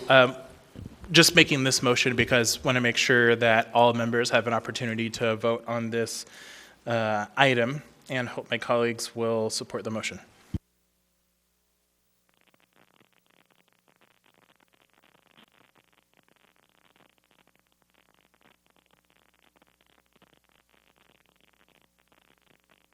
Okay, so the motion is to change the order today to take up item 12A. Is there any discussion of the motion? Any objection to the motion? Hearing and seeing no objection, the order of the day has been changed. So, Mr. Rivera. Thank you, Mr. Chair. I move to override the mayoral veto of AO 2023-90S as amended. Second. So there is a motion to override by Mr. Rivera, and that is seconded by Ms. Brawley. Mr. Rivera. Thank you, Mr. Chair. I wish the mayor were here so I could speak directly to him, but since he's not, I'll still say what I was planning on saying and hope that maybe the mayor will have an opportunity to listen to this later. So the way I see it, this veto is driven in part by fear of the unknown. In fact, the mayor brought out the big guns for his veto memo, the biggest boogeyman that the ultra-right movement keeps dragging out, George Soros. Conveniently, the mayor did not include Mr. Soros in his op-ed. Fear of what welcoming means for Anchorage, fear of what we might find if we dig into the data and do the work. This fear is an excellent shroud to cover the facts. The municipality of Anchorage has been a member in good standing without interruption of the Welcoming America Network since 2014. Oh, and by the way, this ordinance has nothing to do with Welcoming Anchorage, the Welcoming Anchorage Roadmap, Welcoming America, or Certified Welcoming, which were the bulk of the part of the mayor's op-ed as well as his veto message. Here's another convenient fact that is shrouded in fear. Nothing in this ordinance asks for the collection of individual private data. There's no malicious intent here. In fact, an amendment to the ordinance was passed to make this fact explicit. One final fact. The data collection required by this ordinance is, in fact, part of the job description of the Chief Equity Officer. And get this is the kicker. This data collection is included as part of the responsibilities of the Office of Equity and Justice in the mayor's 2024 proposed budget. It's literally in the budget. You can go to the page and read where it talks about the Office of Equity and Justice, responsibilities, data. So this takes me back to what I started with, fear. What is there to be afraid of? What about this ordinance and what it would do to advance the equity work of the municipality and complement the already existing responsibilities of human resources, of OEO, purchasing, chief equity officer is so terrifying? What about this ordinance is so terrifying? I simply don't understand the constant drumbeat of, and I'm reading from the veto memo here, quote, Anchorage is already a welcoming city, end quote, and of, quote, We have the most diverse schools in the country and vibrant immigrant communities, end quote, without the willingness to do the work. This ordinance keeps the work moving forward and makes sure that we are living up to what the Office of Equity and Justice should be doing as a baseline. So I ask my colleagues to ignore the fear that the mayor is peddling and instead vote to keep the municipality accountable to the work it should be doing. We have work to do, and this whole exercise with this veto is just a waste of time and a distraction from that critical work. I urge a yes vote on this veto override. Thank you, Mr. Chair. Thank you. Mr. Johnson? Yeah, thank you, Mr. Chair. I have two concerns about the veto. I mean, the first, I think I'll point to the last statement in here, that we don't need to divert Anchorage tax dollars to a national nonprofit. And I believe it speaks to the need to be good stewards of the taxpayers' money in another place in the veto. And I understand, I support that as a general philosophy, but if we look at what this ordinance is actually trying to achieve, it is by and large making sure that we are in fact complying with federal laws and that we are meeting federal grant requirements. So I think if I'm thinking about the action that actually requires us to be smart and practical, I think this ordinance is actually a step towards making sure that we are being thoughtful in how we go about spending the taxpayer dollars. And also, I think it's worth mentioning that I don't see anything in here that actually includes spending any additional funds. I understand that maybe the mayor read into that as some sort of hypothetical that may come somewhere down the road, but it's not in this ordinance. There's no additional expenditures here. There's no additional positions. It is simply clarifying the duties of positions that already exist. And then I guess my second point, and again, I wish the mayor was here to speak to it, it seems like the most significant concern raised in the veto is this participation in the Welcoming Cities program, which one, there's nothing that is ordained in the ordinance that speaks to that. It's simply referenced in the whereas statements. But I'm particularly confused because I'm looking at Assembly Resolution 2023-293, which was approved by the body on September 12th of this year, and specifically is titled, it's a resolution of the Anchorage Municipal Assembly celebrating Welcoming Week 2023 and Welcoming Anchorage. And it does speak extensively to our participation in the Welcoming America program and establishing Welcoming Anchorage. And I see Mayor Bronson added his name to this as a co-sponsor. So I don't know how to square in my mind that in September he was happy to co-sponsor a resolution speaking favorably towards Welcoming Anchorage, and then to come out and veto an ordinance that really doesn't have much to do with Welcoming Anchorage, but just the mere mention of it was enough to apparently lead him to veto. So I'm sorry that the mayor isn't here to answer these questions, because honestly, I am confused. Mr. Martinez. Thank you. Well, I believe my colleagues accurately pointed out some of the obvious challenges with this veto, but I wanted to just have the opportunity to talk a little bit about what we're actually witnessing so we can recognize it when we see it again in the future. This is called gaslighting. And what that means is that where a policy statement utilizing the people's time with respect to this veto has been targeted at a part of an ordinance that doesn't exist to drum up what I call petty partisan pandering, to stir up controversy, to connect to national mysteries and groups that seek to find controversy around every shadow.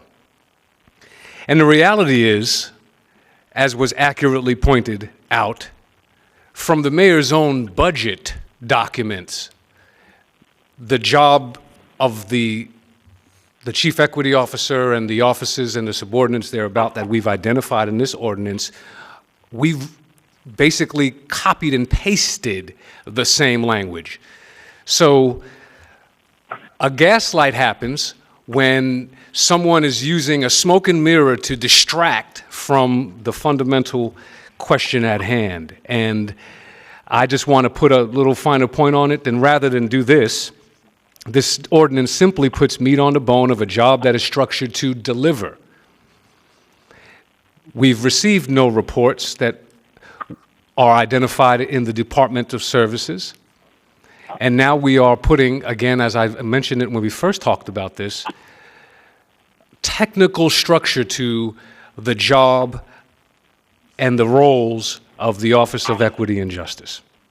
So we think it's important, and I think it's important that we focus on the substantive work that this office is required to deliver, that has been identified in the budget, and that the role of the Assembly is to provide guidance in code to be able to help deliver the structural analysis and the work of this office as defined in its own job description and in the mayor's own budget document. So I just encourage my colleagues to recognize when we see a sleight of hand, gaslight movement, so that we can recognize it for the future and continue to just stick to the work that we're here to do, focused on improving the outcomes of all of our municipal departments, but especially when we're talking about the role of equity at the systemic level with respect to the Office of Equity and Justice. Thank you, Chair.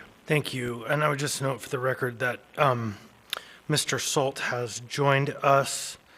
And would you say hi for the record, Mr. Salt?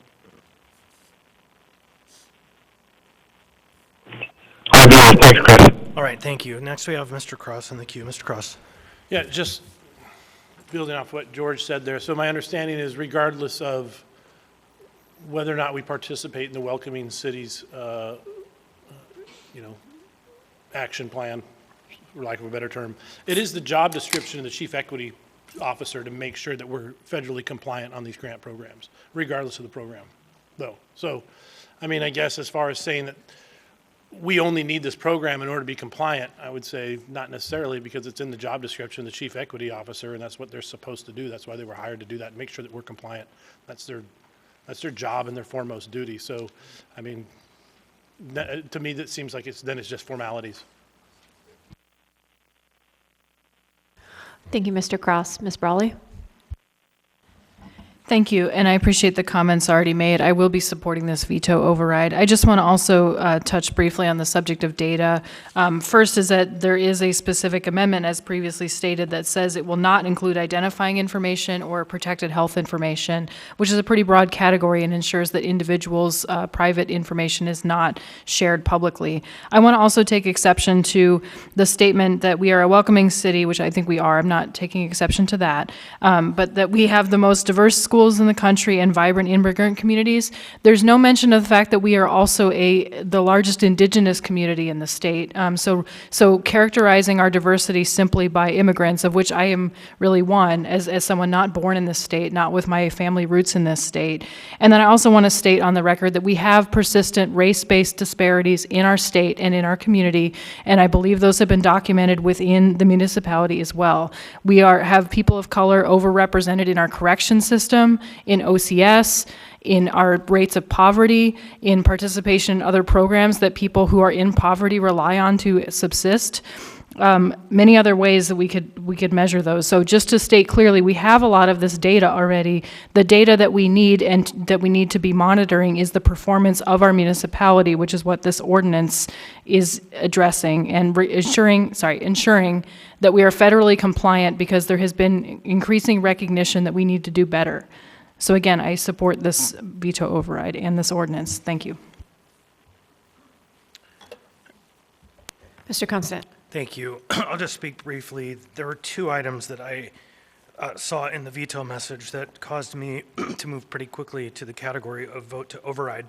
One is anytime a politician starts waving around the name George Soros, I feel inside that it is a dog whistle, and I do not stand for that. And so then the second piece to that is that the veto message called the ordinance, in particular, the part that I think about are the reporting requirements that the Assembly is asking for, redundant and unnecessary. And I went to the Assembly portal for public records and looked for any report from the Office of Equity and Justice.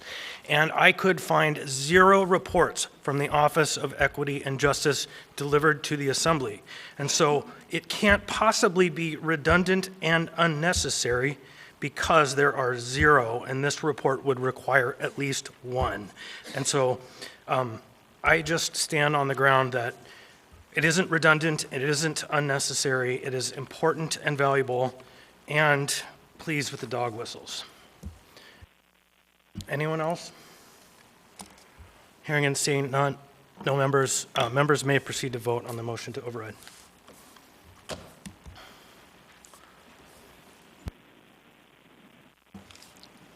Mr. Perez-Verdia, how do you vote? Yes. Mr. Stolt? No.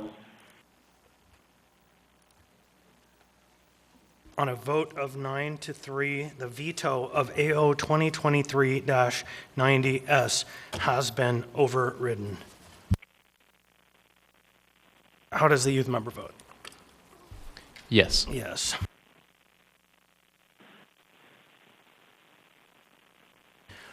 So next up, Mr. Perez-Verdia, you asked to be in the queue.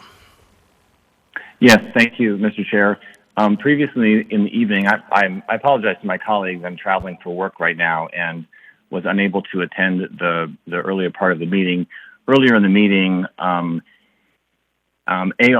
number 2023353 regarding the body-worn cameras failed, and I would like to ask if one of the prevailing members who voted no on this would be willing to make a motion to reconsider.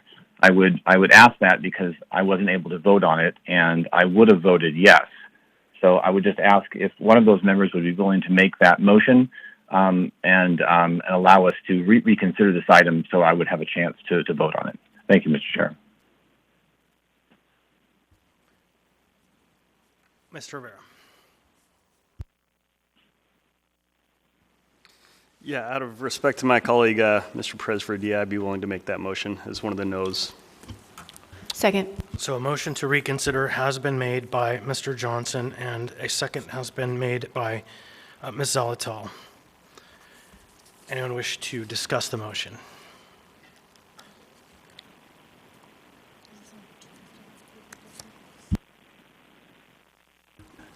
Mr. Chair, if I may, I have the floor. You have the floor. Thanks.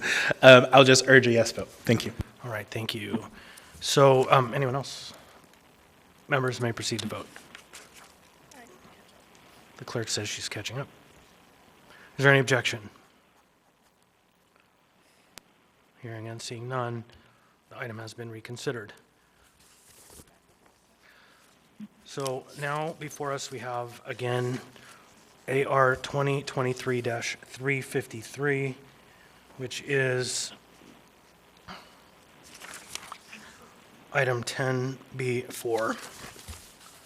Anyone wish to discuss yet? Mr. Johnson.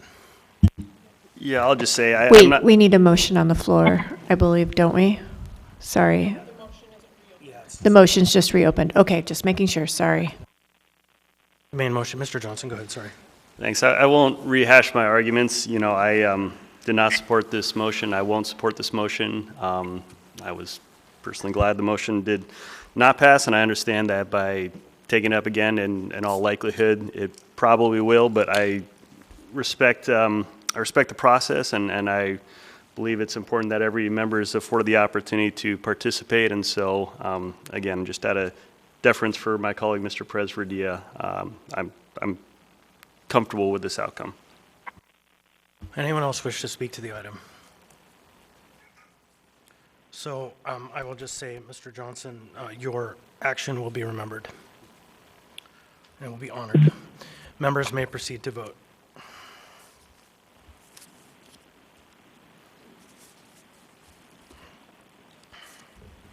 Mr. Perez-Verdia? Yes. Mr. Stolt? No. On a vote of 7-5, as reconsidered, AR 2023-353 has passed the body. So I'm going to ask for a motion to change the order of the day to take up item 14, I believe it's 14N next. So moved. Second. So I have a motion to change the order of the day by Ms. Zalatel and seconded by Mr. Volland. This is on behalf of the administration, so this item can be dispatched with tonight. Any objection? Hearing and seeing none, that motion to change the order of the day has been approved. So now we have item 14N before us. Is there a motion? No, you need to open public. Oh, it's a public hearing, I'm sorry. I'll read it. AO 2023-109, ordinance of the Municipality of Anchorage, Alaska, authorizing a master equipment purchase agreement and approving one or more master equipment lease purchase agreement schedules and appropriating an amount not to exceed $1,300,000 from the proceeds of one or more master equipment lease purchase agreement schedules to the Anchorage Community Development Authority capital improvement budget and approving a revised ACDA 2023 CIB to include the Easy Park Street meter replacement project. Public hearing on this item is now open.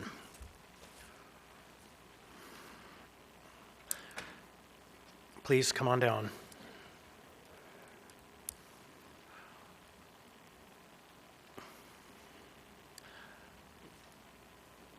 Bree, I'm going to ask you to be up in the front of the room for the other public hearing. So welcome. Please state your name, what part of town you're from. You'll have 3 minutes. Can you turn the mic on? There you go. Oh, one more. There you go. My name is Brian Witzke. I go by Bree, she and her pronouns, Trans-Alaskan, 14 years, or up and coming 14 years. Currently residing in one of the shelters in Spinard.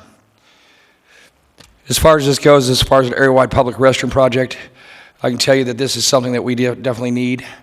I'm in favor of whatever it's going to take for us to be able to have such, as history has shown us that the bubonic plague was based aligned on a lot of our sewage issues throughout whatever areas had it. Bree, Yep. I have to interrupt. This item is on the purchase of parking Oh, street sorry, meters. I'm on the wrong page. I apologize. I'll step off. Sorry. All right, thank you. We'll have more opportunity tonight, I'm sure. Does anyone else wish to be heard on the parking meter question? AO 2023-109. Anyone at all? Seeing and hearing none, public hearing on this item is now closed. What's the will of the body? Move to approve. Second. Moved by Ms. Zalatel, seconded by Mr. Cross. Do you want to speak to it, Ms. Zalatel? Okay, so Mr. Cross. Yeah, so actually, if you guys know, I'm the ex officio member of the ACDA.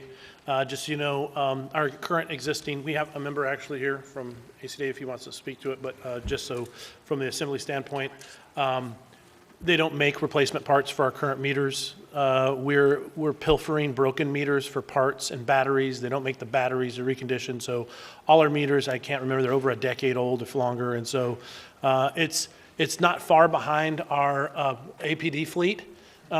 It's comparable in making sure that we have adequate equipment, and the new ones they've identified through their contract comes with a warranty, comes with service, and also allows people to use smartphone access. So, and they've been proven very successful in other municipalities. So I would encourage anybody who's been very frustrated working with meters and parking downtown that we would approve this so that we can have a functional downtown parking system. Thank you.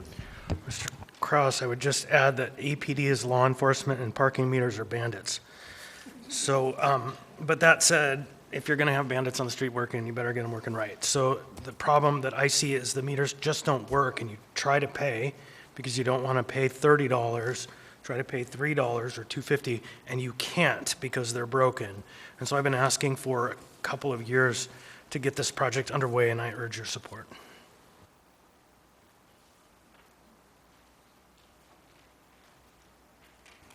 Mr. Stolt? Members may proceed to vote, yeah.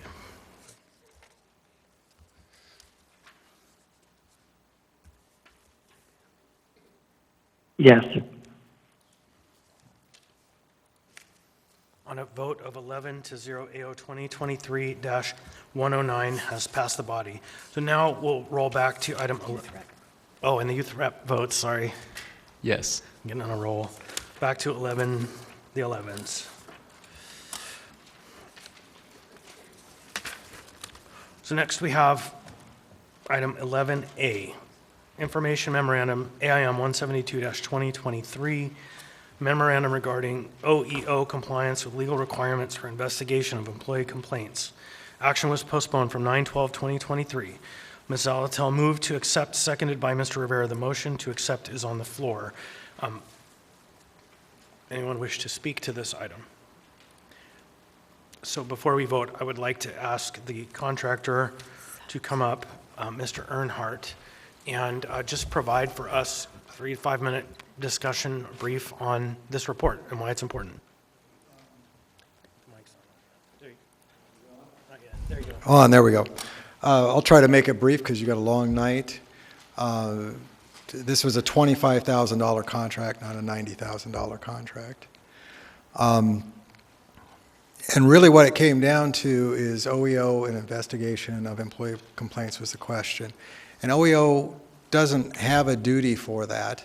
It's assigned to look into informal resolution of complaints, but otherwise there's not a legal requirement that OAO do that. There is requirements that the city itself have a method for employees to file complaints, to know where to go, to not be retaliated against, and have those complaints resolved. And that's absolutely essential to the city, both for contracting and for avoiding liability on the other end should a discrimination case proceed.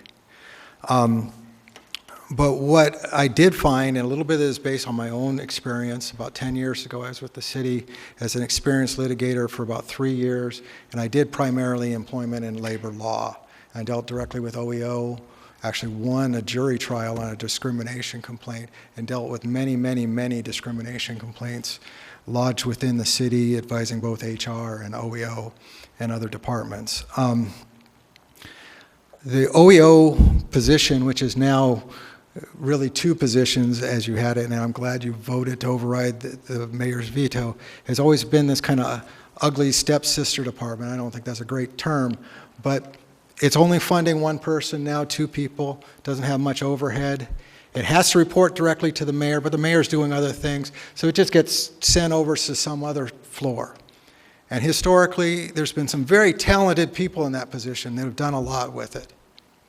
But there's also people who have done nothing with it, and it's cost the city millions of dollars when reporting didn't take place, and we weren't in compliance with our grants.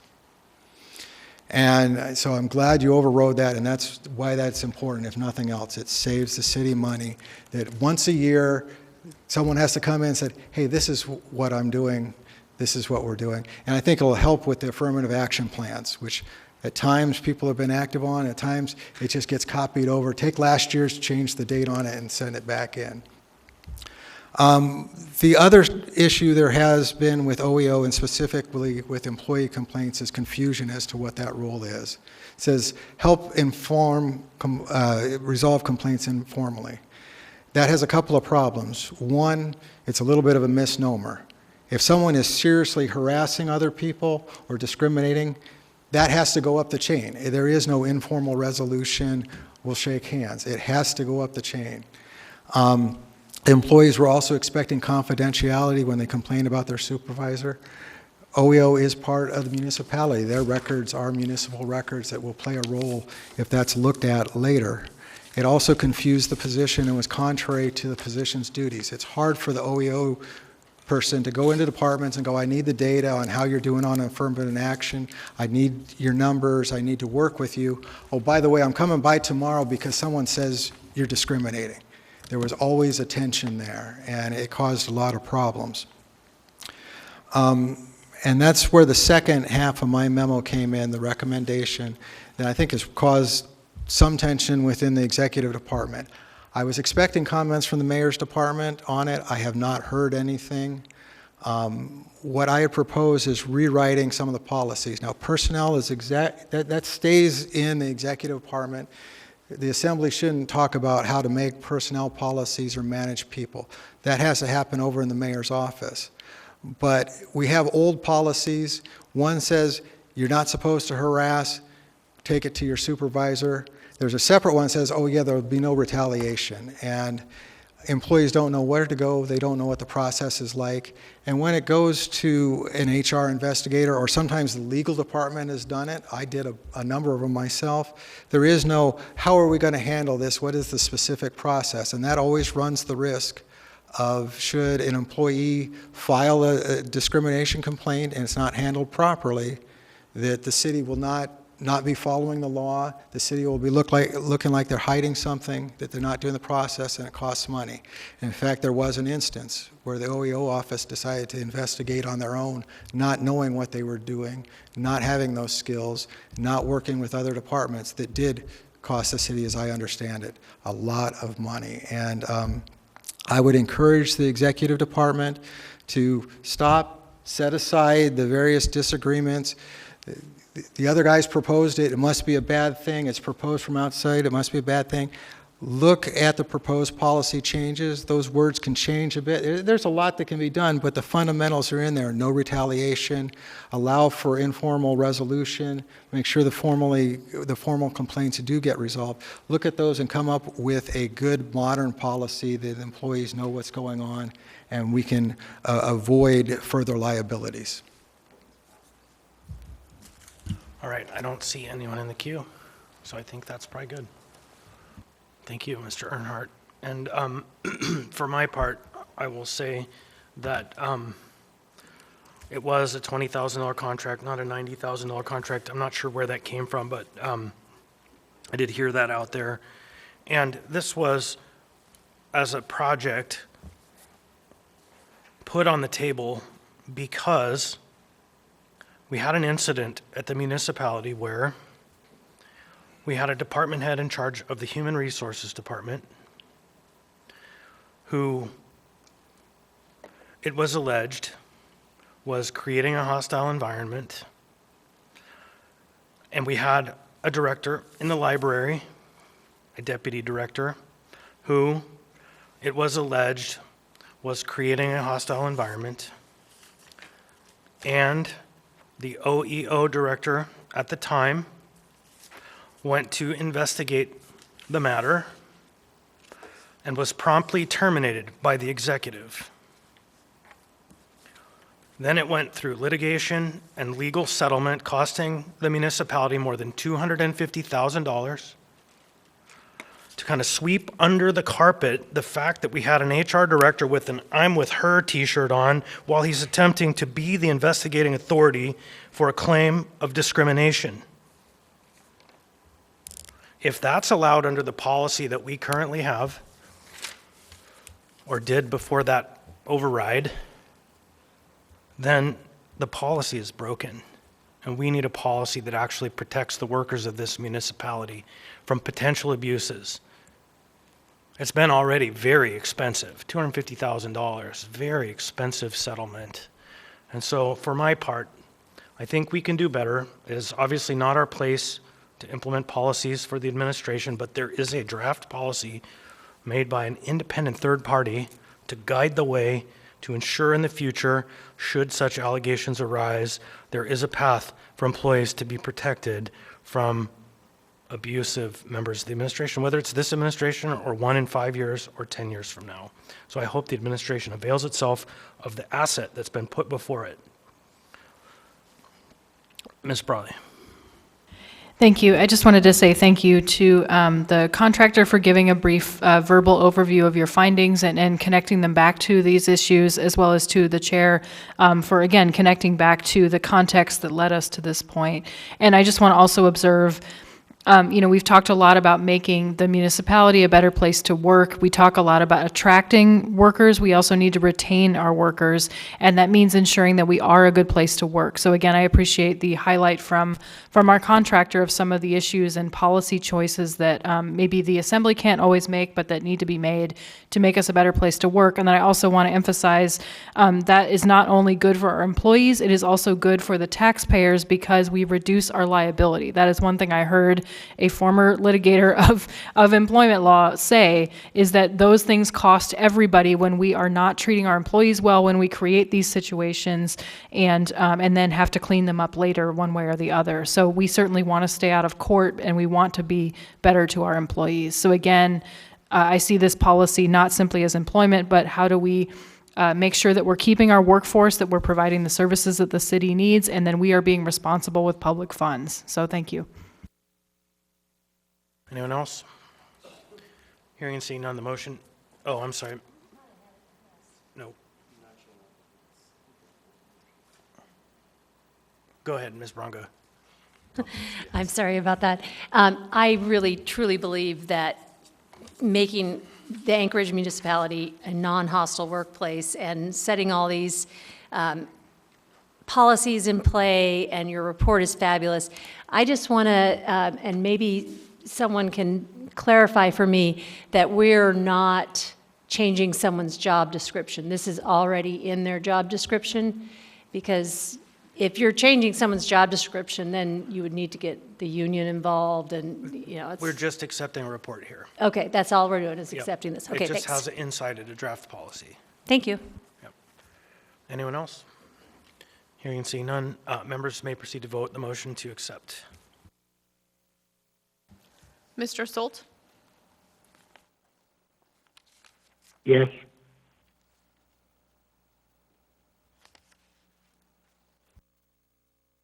On a vote of 11-0 and the youth member votes, Yes. IM 172-2023 has been accepted. Next, we have item 11B. 11B is AM 785-2023, recommendation of award of non-encumbering contract with Highmark Services, Highmark, to provide snow plowing and removal services to the municipality. The action was postponed from 10/10, and there is no motion pending. Ms. Zalatel. Thank you. Move to postpone to the meeting of November 7th. So there is a motion to postpone. Is there Second. a second? Second by Mr. Johnson. Ms. Zalatel. Thank you. This was referred to the Enterprise and Utility Oversight Committee meeting, with that being delayed to this week. That will be heard this coming Thursday, and so this will be taken up at the next meeting thereafter. Thank you. Thank you. Anyone else? Hearing and seeing none, members may proceed to vote. Motion to postpone to the meeting of November 7th.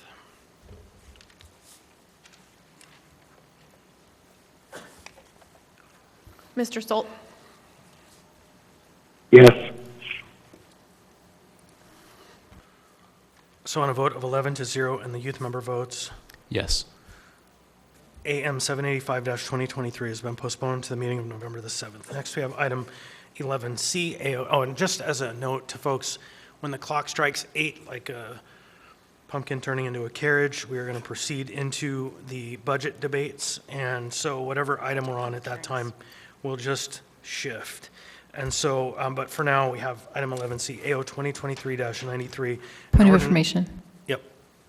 Mr. Chair, I just wanted to be clear for the public. You had said we're moving into debates. I think you just meant public I'm sorry. hearing. Yep, we're moving into the public hearing of the budget, sorry. Yeah. We're opening the public hearing, the first public hearing.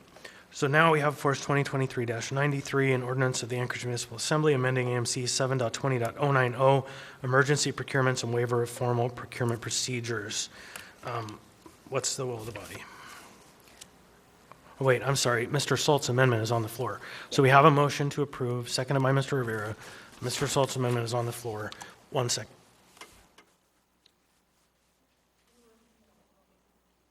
So we were in the middle of voting on Mr. Salt's amendment, but why don't we go ahead and, Mr. Salt, go ahead and walk us through your amendment again.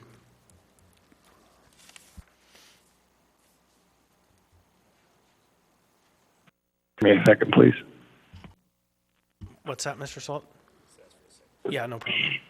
Just give me a second, please. Thanks.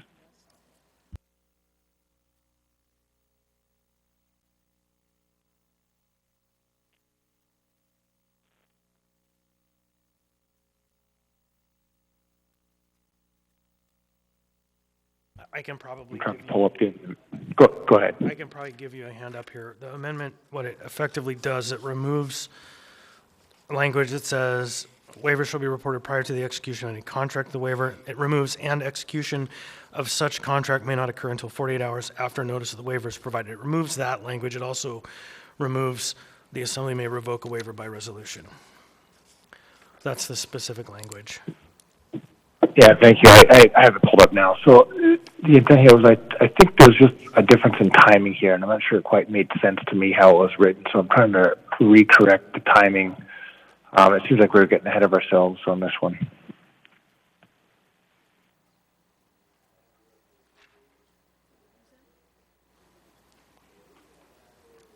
I think we might have lost the overhead. Adrian,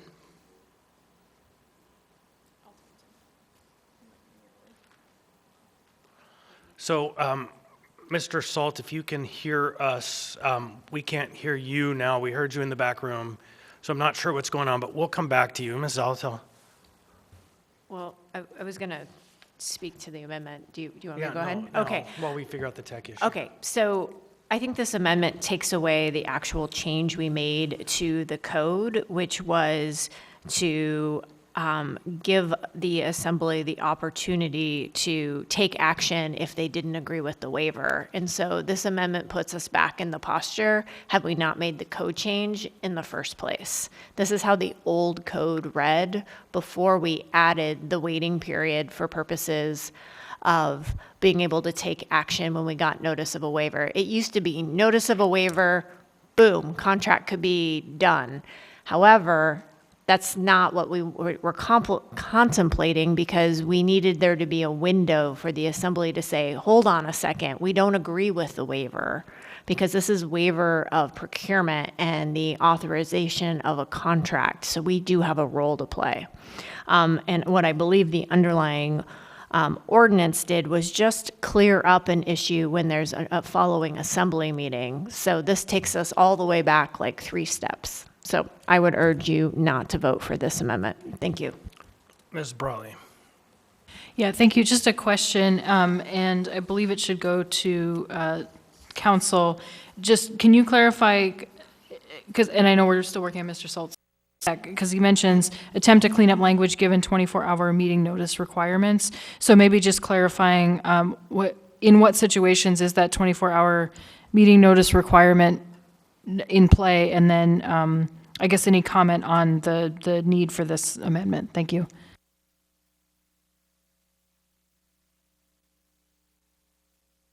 Or maybe it's a clerk question. Somebody who knows the answer. Yeah, I think it's a sponsor question. And so the 24-hour requirement is you must have 24 hours to notice a special meeting of the assembly. And so the 24 hours is mandatory. And the reason we had 48 hours is if there were some really aberrant reason a waiver was granted, the assembly would have to immediately act within no time really to schedule the meeting, get an item up, and move. And so, because it is not unimaginable scenarios where contracts would be awarded, not under the emergency power, but under the convenience that the code section also allows. It's emergency and convenience, which is a very broad term.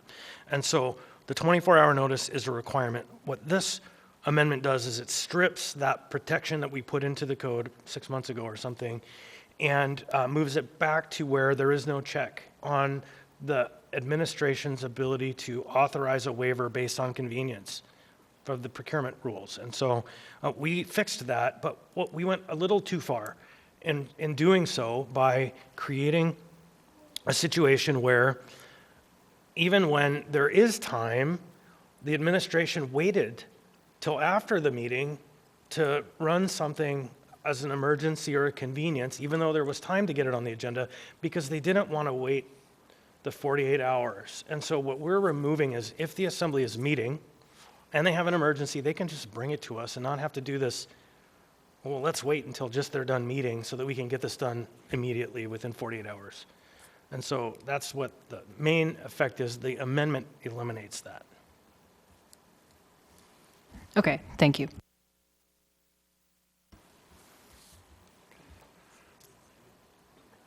Are you back in the queue, Mr. Salt? Can we hear you now? I am. Can you hear me okay? We can hear you now. Somehow you disappeared for a few Good. minutes. So you have Thanks. the floor. So my concern here was that this could lead to a situation where a notice of waiver is provided within 24 hours of issuance, and then the contract's executed. And therefore, we could have a contract 24 hours into execution, yet still have to comply with getting it revoked. And would it not make sense to keep the first 48-hour period before execution?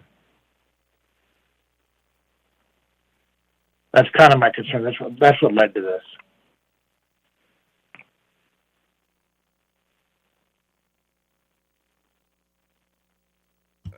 Can you try to restate that? It might be an IT issue, like a coming through weird, but you kind of were hard to understand.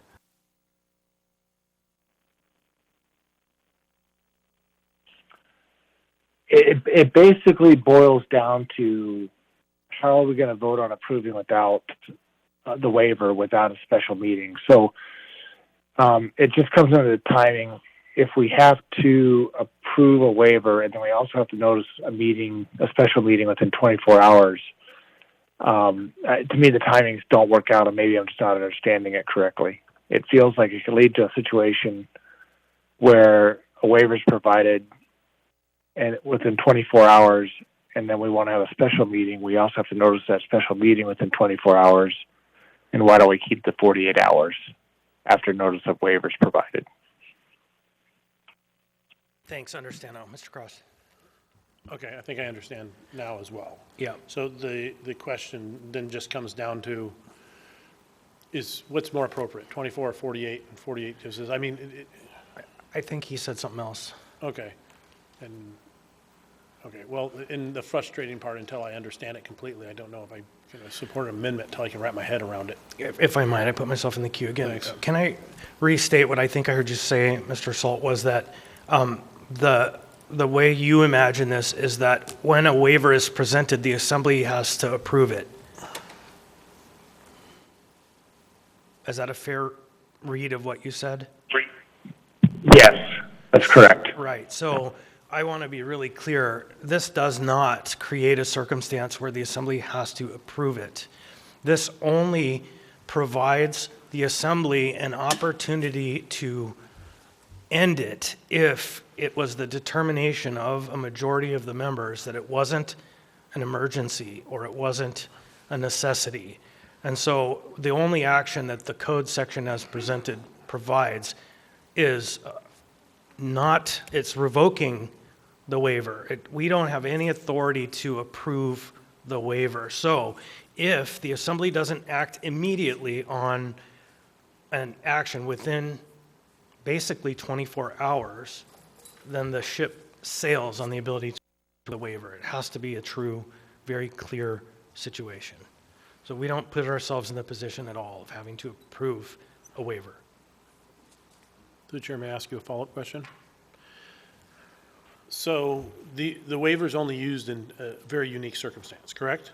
It's supposed to be. So, and so I guess I'd have to look for an example where you see where it has it, because I guess the reason you would do this because you need action right away. And so what we're saying is action, and I think what Randy is trying to accomplish here is we need action right away, but since the assembly may not take action for 48 hours within 48 hours, technically we're not going to take it. Anything we try to do right away is going to have to wait 48 hours from a contractor because they're going to make sure that the assembly doesn't back out at the last minute.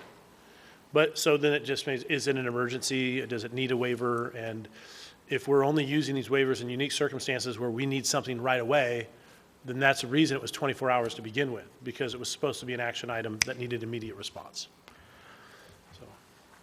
Okay, so I think Ms. Zalato wants to field that now. Ms. Zalato. Thank you. So where there's the exception to that, Mr. Cross, is where there's a declaration of emergency. So if it absolutely had to happen right away, the mayor could declare an emergency and operate for the first 48 hours, and it sticks. But we need to remember that this waiver under Title VII applies if we're simply shortening the time for an RFP response. If we have chosen to do something, not because it's necessarily just an emergency, but because of the convenience or circumstances presented to the municipality that make acting under the provisions of Title VII impractical. And that's where the assembly piece comes in, is to say, well, based on the stated impracticality or convenience provided in the waiver, does the assembly think that is sufficient reasons? So it's that continued checks and balances, because it doesn't come to us in the normal course of business then, after a Title VII process would have been already completed. Thank you. So, for my part, I just urge a no vote. If there's no one else, members may proceed to vote, and that's on the amendment.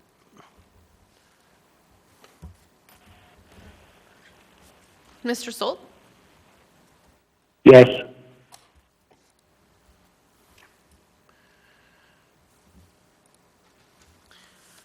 So on a vote of 2 to 9 and the youth member votes No.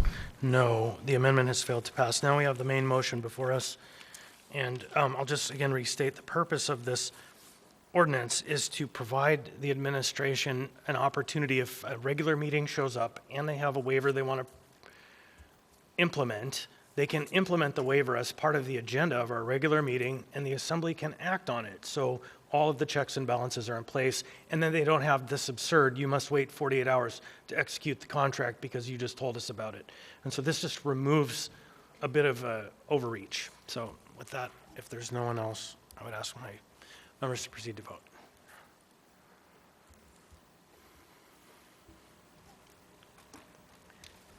Mr. Stolt? No.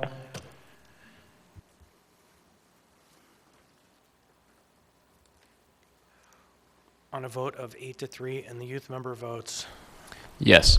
yes, AO 2023-93 has passed the body. Now I would just take a 5-minute break. When we're done, we'll come back and we'll start with item 14A.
The mic is not on.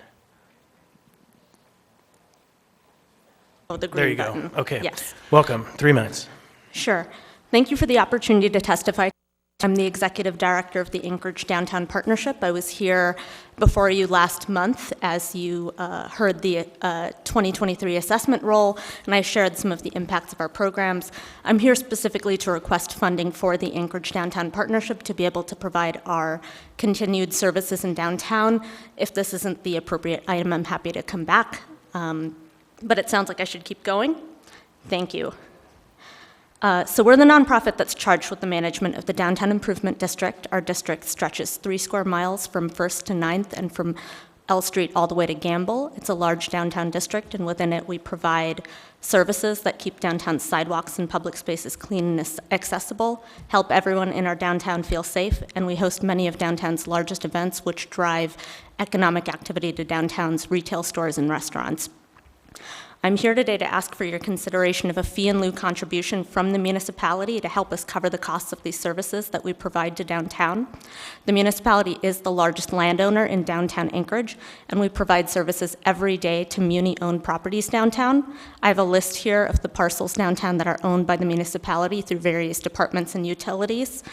And actually not even looking at the utilities, I have, this list includes HLB, the health department, Parks, the fire department, City Hall, Historic City Hall, the convention centers, the performing arts centers, and the Anchorage Museum. Together, they comprise more than 10% of the total value of the assessment downtown, and that's not even counting right-of-ways and sidewalks, where we spend a lot of our time and resources. Historically, we have received a contribution from the municipality every year, which has allowed us to continue providing these services. I'm sure it'll come as no surprise when I say that 2023 was a year of very high need downtown. Our staff served many of those experiencing homelessness. One of the services we provide is daily welfare checks to make sure that everyone sleeping in a doorway or an entryway or a public space is alive and well in the morning, and we call emergency services if they're not. We provide a lot of extra cleanup services, and business owners call us every single day to help with things like power washing, litter cleanup, and graffiti removal. We saw twice as much graffiti this year as we did last year. We spent all summer supporting business owners with power washing and with extra cleanups. And lastly, our events are entirely funded by private donations and sponsorships, but this year they've brought 64,000 people to downtown just in the first half of 2023, so they're a major economic driver to downtown. We've heard really good feedback from business and property owners this year about the quality of our services and the care that our staff uses when providing them. I hope you've also seen that when you've come downtown and noticed that despite the challenges that we face as a city, Your time has expired, Ms. Alatel.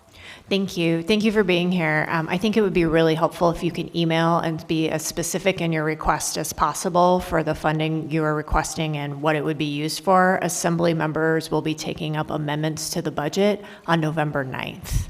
Sure, thank you. I'm happy to follow up. Thank you. That would be really helpful. Yep, thank you.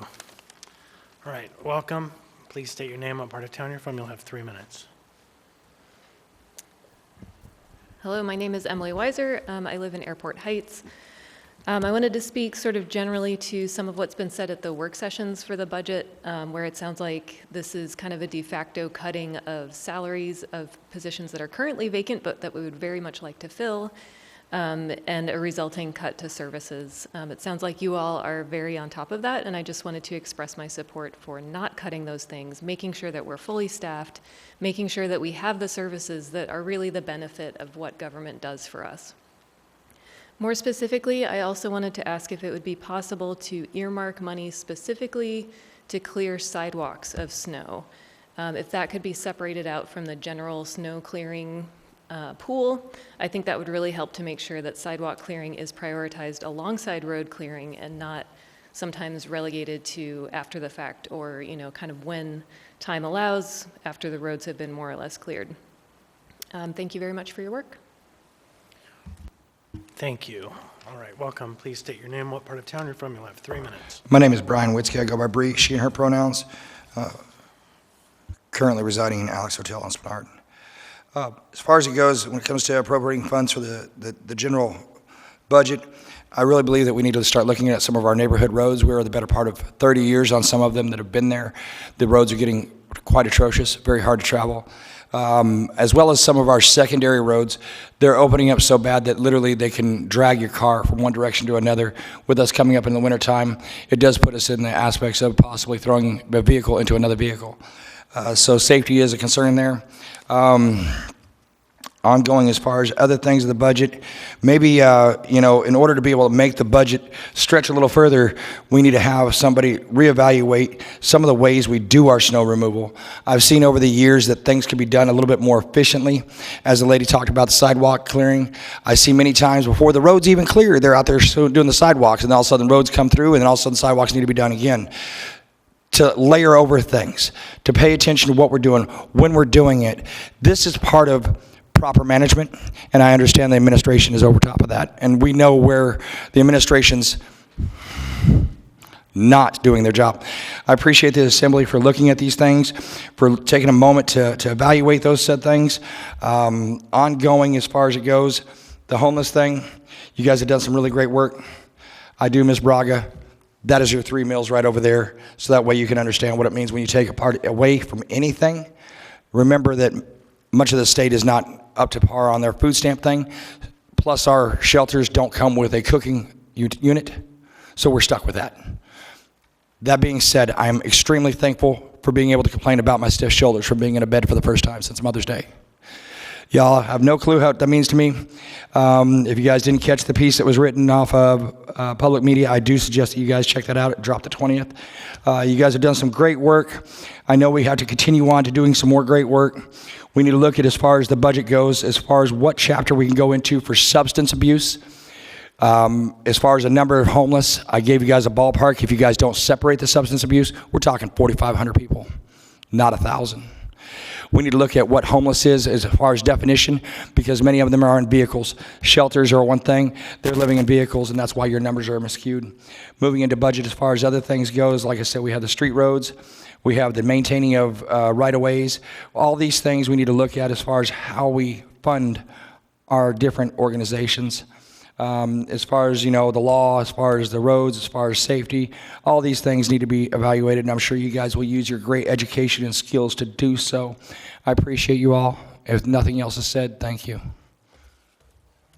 All right, thank you. Anyone else wish to speak on the budget? Anyone at all? Last chance, if you're going to speak on the budget for this round. Public hearing is now closed.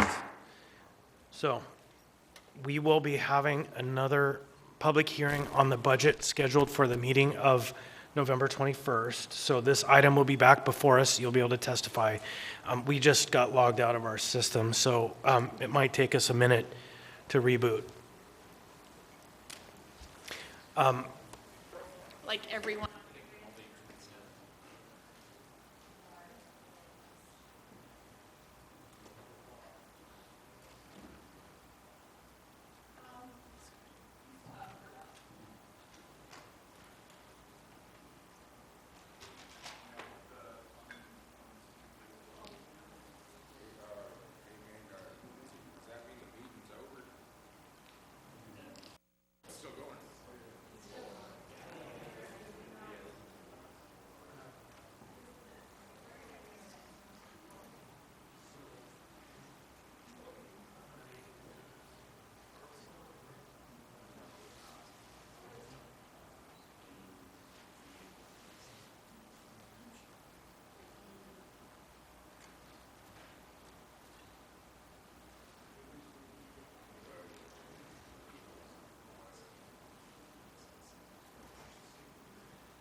for the purposes of keeping the public hearings on, the recording is still going.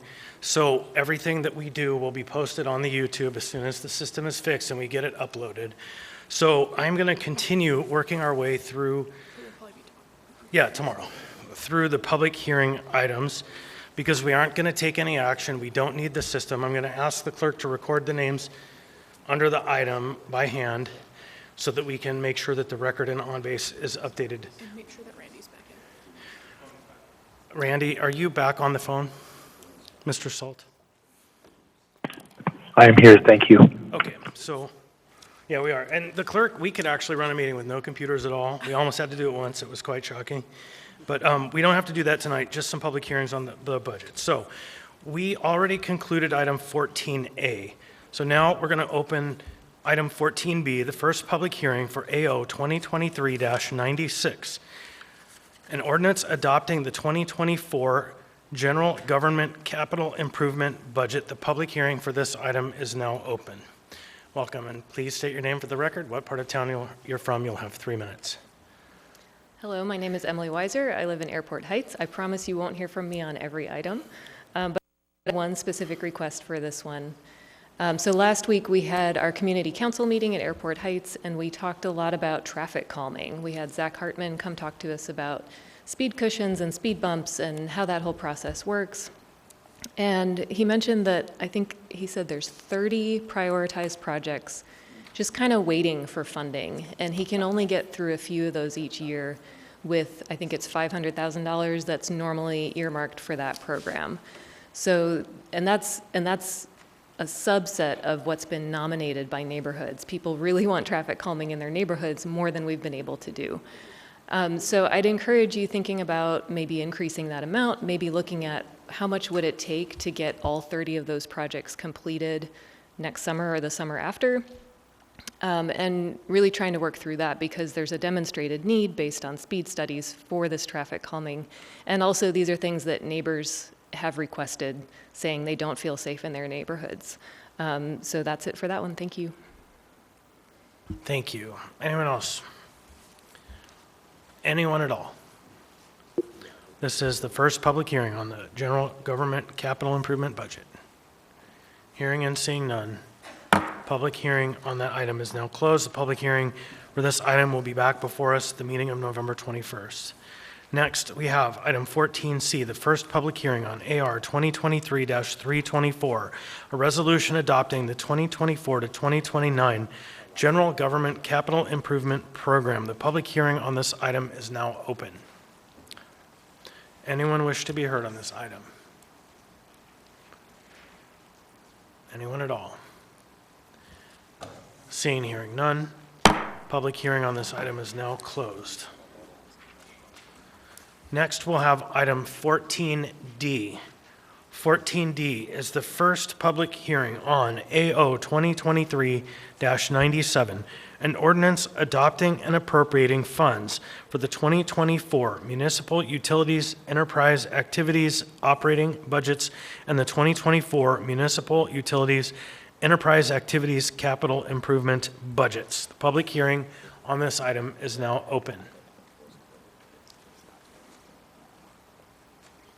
Anyone wish to be heard? Anyone at all? This is on the budget. For specifically the plan for our utilities and enterprises. Welcome. Please state your name. I'll have 3 minutes. Hi, I'm Joseph Nakoma Brooks. I guess if y'all got American dollars, you can put them in the slot machine in accordance.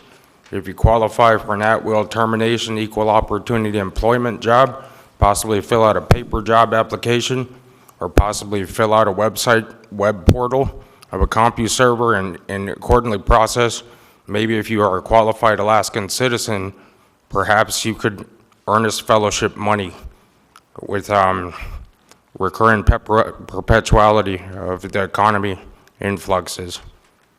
Amen. Thank you. Anyone else? All right, hearing and seeing none. The public hearing is now closed on item 14D. There will be a second public hearing on the meeting of November 21st.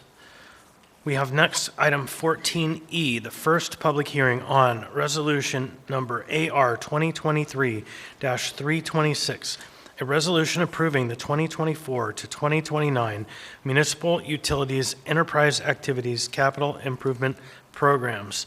The public hearing on this item is now open. Anyone wish to be heard? Anyone at all? Seeing and hearing none, public hearing on this item is now closed. We will have the second public hearing on this item on November 21st. Item 14F, first public hearing, resolution AR 2023-325, a resolution adopting the 2024 to 2029 six-year fiscal program. The public hearing on this item is now open. Welcome. Please state your name, what part of town you're from. You'll have 3 minutes. Name is Brian Witzke. I go by Bree, she and her pronouns. Transgender Alaskan, 14 years.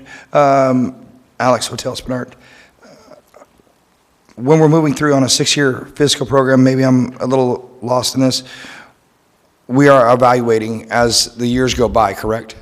Just a question out of the, okay. So just making sure that we're always staying focused on what changes come year by year, so that way we're not stuck in a conundrum of a block of time that we may have something new come up is my only concern.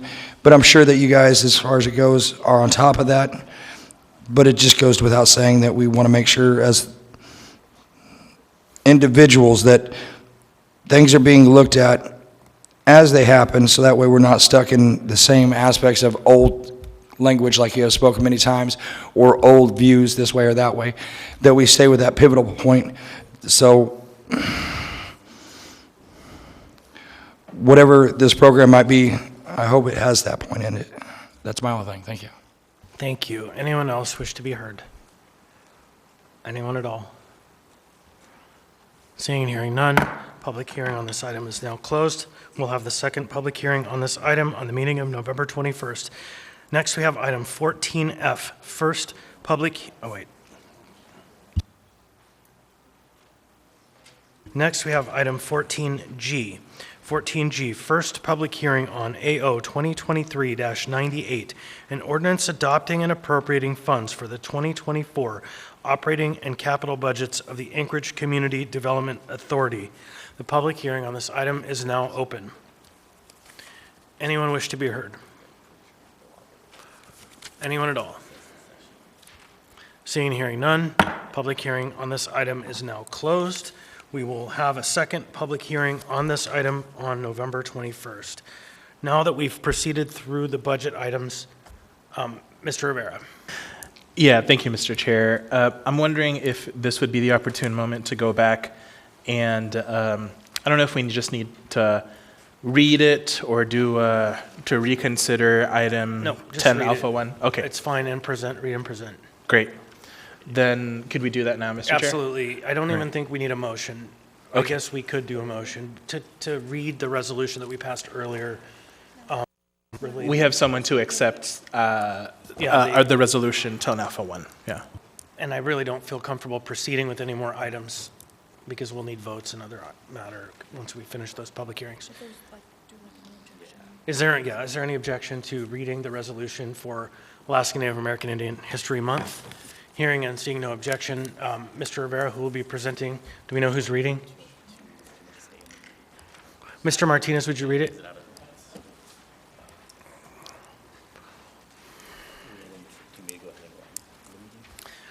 Welcome. We're so glad you're here to receive this, and we'll be reading it for you, and then you'll have the mic if you want to say something. Mr. Martinez. A resolution of the Anchorage Municipal Assembly recognizing and celebrating the month of November 2023 as Native American and Alaska Native Heritage Month, and November 24th as Native American and Native Alaskan Heritage Day.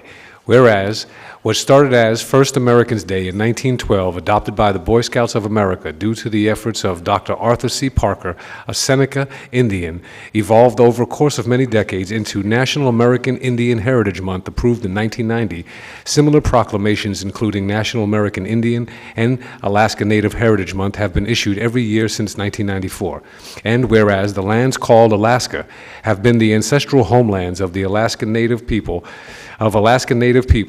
since time immemorial, Alaska Natives have more than a 10,000-year history of preserving tradition and cultural heritage, which has been passed from generation to generation. And whereas Alaska Natives, the first people of this land, have distinct individual and collective human rights that have been affirmed by the United Nations and other international fora, regardless of any state's level of implementation, which recognize their right to self-determinations, lands, territories, and resources, culture, language, identity, employment, health, education, and a host of other rights. And whereas, while the term Alaska Native implies an ethnic connotation, its meaning includes a unique legal, political status and relationship with the state and federal government. And whereas the 2020 census found that close to 15% of Alaska's population identified themselves as Alaska Native and/or American Indian, the highest rate of any state, and furthermore, this rises to 21.9% when including Alaskans identifying themselves in combination with one or more other races. Anchorage, which resides on the ancestral homelands of the Dena'ina people, has the greatest proportion of Alaska Native American Indian peoples among cities with over 100,000 residents at 7.9%, rising to 14.8% when including those who identify themselves in combination with another race. And whereas there are 229 federally recognized tribes in Alaska and more than 20 distinct indigenous languages spoken in the state, and Alaska would not be the incredible place it is today were it not for Alaskan Native peoples' cultures, stories, languages, and traditions. And whereas in 2020, the Anchorage Assembly collaborated with federally recognized tribes and created a government-to-government relationship with the native village of Eklutna, now therefore, as Alaska always has been and always will be an indigenous place, the Anchorage Assembly recognizes and celebrates November 2023 as the Alaska Native and American Indian Heritage Month, and November 24, 2023 as Alaska Native Heritage Day, passed and approved by the Anchorage Assembly this 24th day of October 2023.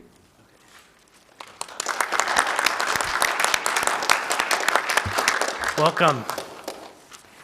Ganeshish, my name is Ondine. It means looking towards the village, and I am from Yakutat, Alaska. My mother is Koyukot Athabaskan, my father is Tlingit, and I'm very honored to be here today to accept this. And I think you said it best in the resolution that Alaska has always been and always will be indigenous land. So Ganesh Chish. Thank you. So we are still dealing with technical issues, and I'm not comfortable proceeding on items that we're going to have to vote on until we have it fixed. So we're going to take a break until we've figured this out. I think we're getting closer.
Can you hear me, Mr. Salt?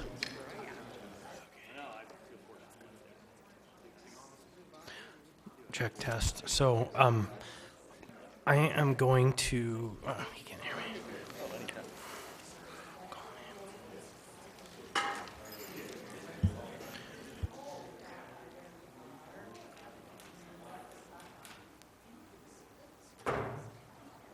So, ladies and gentlemen, we feel like we have a pretty irreconcilable IT problem.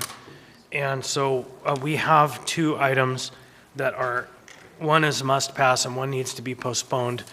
And so what we're going to do is manually take on those items, and then unless a miracle happens in the next several minutes, we're going to go ahead and adjourn, which is unusual.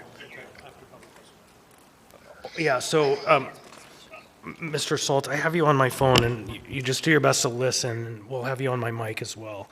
So the plan now is to take up one last item that is a must-pass item, postpone another item, and because we've completed the critical items on the agenda, is just to adjourn and fix the IT problem. So that's our work plan. Okay, thank you. So if there's no objection, we'll go ahead and take up item 15A. Item 15A is Resolution AR 2023-349, a resolution of the Anchorage Municipal Assembly stating its conditional protest regarding the transfer of restaurant eating place license number 4517 with restaurant designation permit for Sushimoto LLC DBA Sushimoto. Waive reading. All right, so the public hearing on this item is now open. Is there anyone who wishes to be heard? Anyone at all? Seeing and hearing none, public hearing on this item is now closed. What's the will of the body? Move to approve. Second. Moved by Ms. Zalatel, seconded by Mr. Rivera. Is there any discussion? Hearing and seeing none, is there any objection? Hearing and seeing none, that item passes unanimously. Now I would ask for a motion to change the order of the day to take up item 14K. So moved. Second. A motion to change the order of the day to take up item 14K was moved by Ms. Zalatel, seconded by Mr. Rivera. Ms. Zalatel? Is there, do you ask for any objection to change the order of I the was day? going to let you give the rationale, but Oh, the rationale is because I'm just going to postpone it out more than one meeting, so it doesn't just roll over if we can't continue. thank you. Is there any objection to the motion to change the order of the day? Hearing and seeing none, the order has been changed. We're now on item 14K. 14K is AO 2023-107, an ordinance of the Anchorage Municipal Assembly amending Anchorage Municipal Code Section 25.30.020 to include agreements transferring operational control over municipal property in the category of disposals of an interest in municipal land requiring approval by ordinance. Ms. Zalatel. Thank you. Wait, I guess I should open the public hearing. Yes. Public hearing on this item is now open. Now, Ms. Zalatel. Mr. Chair, I move to continue the public hearing and to the date of November 21st. Second. So there is a motion by Ms. Zalatel to continue the public hearing to November 21st, and a seconded by Mr. Rivera. Any discussion? Hearing and seeing none. Is there any objection? Hearing and seeing none, that item has been AO 2023-107. Public hearing has been continued to the meeting of November 21st. So that concludes the must-pass items. I'm going to ask for just a couple more minutes to confer before we take any final action.